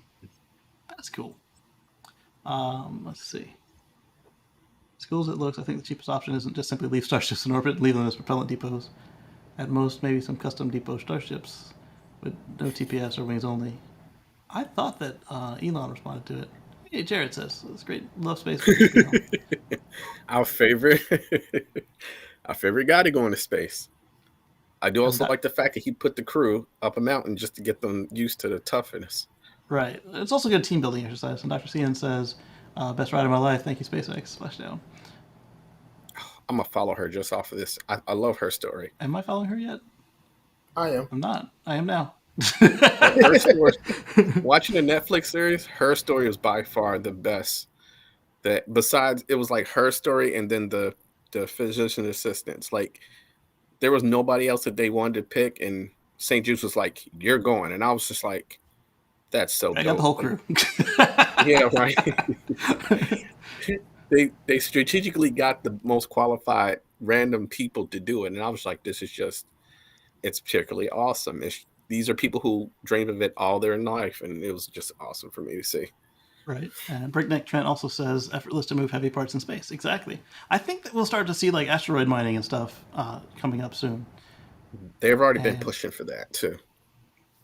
Yeah. And then to get some of those rare materials. Kevin Smith says the timing to me is still up in the air. Hoping for 2 weeks total, but don't expect it. Yeah, I'm afraid that we'll get there and the insurance calculator will check us out, and then we still won't get it. I'm just saying I wouldn't put any bets on the button appearing there. Right. Or getting the button in order to get to it only be in 2 weeks. I'm just saying that could be delayed. Right. He further says, he said a week from Friday, when it was already Friday in Texas, almost Friday in California. Did he mean the coming Friday or the next? Good point. Was he in California or Texas when he wrote that? Is the next question. He'll be like, I'm EST now, so right. from this Friday EST. Yeah. Good question. At this particular time, since we're being technical. Yeah. All right, so then we had one more. We've got a Rivian and Lucid are ready to drop more than cars. They'll deliver change. So the way that when I breezed through this before, the way that I interpreted it was they were saying that, now there's not just Tesla making these hyper-efficient vehicles. We've got, Rivian with 400 and something odd miles, just super, super awesome. And then Lucid with 520 miles. Gas is done. It's done. And Lucid was like, hold my beer. And then somewhere in there, Tesla's going to like, give me that beer back. Right. So, because that's what people keep saying. Oh, I'm not going to buy it till I can go 500 miles on a charge. I'm not going to buy it. So, you're out of excuses, folks. Time to go electric. And once that secondary market hits, it's going to be a beast. Like, to bring it into affordable range, that's going to be a beast. Where somebody can buy a used Rivian and just haul across the country and maybe never have to think about stopping or charging. They can go to those rural areas where they don't have to worry about there's not a charging desert. They can just keep going until they find a charger. That's going to be a true game changer. It's going to be similar to what, my horse can eat the grass off the side of the road till there's a gas station everywhere. So, well, that's like when you're looking at the App Store, for instance. If you get into a place where there's no charges, you just park it for 4 days, and then you've got like half a charge again. Well, here's the thing. Remember, we had electric cars over 100 years ago. We did. Electric cars back in the day were actually the long-range cars because electricity is everywhere, and you could actually charge in more places than you could gas up. Because the problem with gas back then, when they first started making gas cars, was there weren't gas stations everywhere. Right. Their argument was, if I go to town, there'll be an electric somewhere in that town. Whereas I don't know if the drugstore or somewhere else will have gasoline. Correct. So, so they built out the infrastructure, and now there's gas stations everywhere. Well, the same thing with electrics. We're building out the infrastructure, and it's getting better and better all the time as more and more stations are being built. And eventually, they're going to be just as ubiquitous as gas stations, to where you won't even have to really think about it. We're already starting to see gas stations shut down. They're closing because they don't want to pay to do the refurbishment that they were required for their environmental regulations. And then we're seeing that, they're not going to make their money back in time if they make a new one, so they just choose to shut it down. And then some of the smart ones, like we saw with RS Automotives, are converting. Rather than shut down and go away, they convert to a EV charging. Yeah. which is smart because the gas stations actually make the bulk of their profits really off of the little stores that are usually attached to them. So if you have a little store and you have EV charging, people are there for 15 minutes. People are going to be there at least 15 minutes charging their EV. Exactly my point. Well, while they're there, I might as well go in this little store, check it out, and I think maybe I'll buy a snack or something. Right. The only time you get somebody with a gas car sitting there for 15 minutes is like when you're trying to squeeze in enough gas to your Prius bladder so it doesn't spit it on the ground. Yeah, my car spit on the ground a lot. See, this is like a kid, like a newborn. Yeah, I don't understand why. To me, the transition to, like, I had the idea to have it a fuel station. So if those who have gas might need it, but electric, you have to, at a minimum, be 15 minutes at a station, 15 to 30 minutes at a station. For me, with 2 small kids, 30 minutes is perfect. If I could top off, plug it in, get the kids out the car, go through everything, grab some food to eat while 2 kids are still in the bathroom, and throw everybody back in the car, and I'm refilled and charged without having 2 different stops, that is epic. Like, that is the most fantastical thing. I know fantastical is not a word, but that's the most fantastical thing you can ever do with a family. Like, to top up, go eat, or grab something to go back into the car with, change pull-ups, or that I gotta go pee. Like, all that is going to be like, just. Why didn't you go when we were just there like 10 minutes ago? Right. So if it's always there, and you're like, well, I'm hungry anyway. Like, everybody go to the bathroom now. I don't have to go. Right. Go anyway. Right. Yes. I love that fact, though. I don't know why more gas stations are not doing that, because you have to sit there long enough to buy things. And that's where they make their profit. Yeah. Yep. So it's been a nice chunk of a day. I want to catch everybody on the flip side. Thank you all for watching us, and we'll see you next week.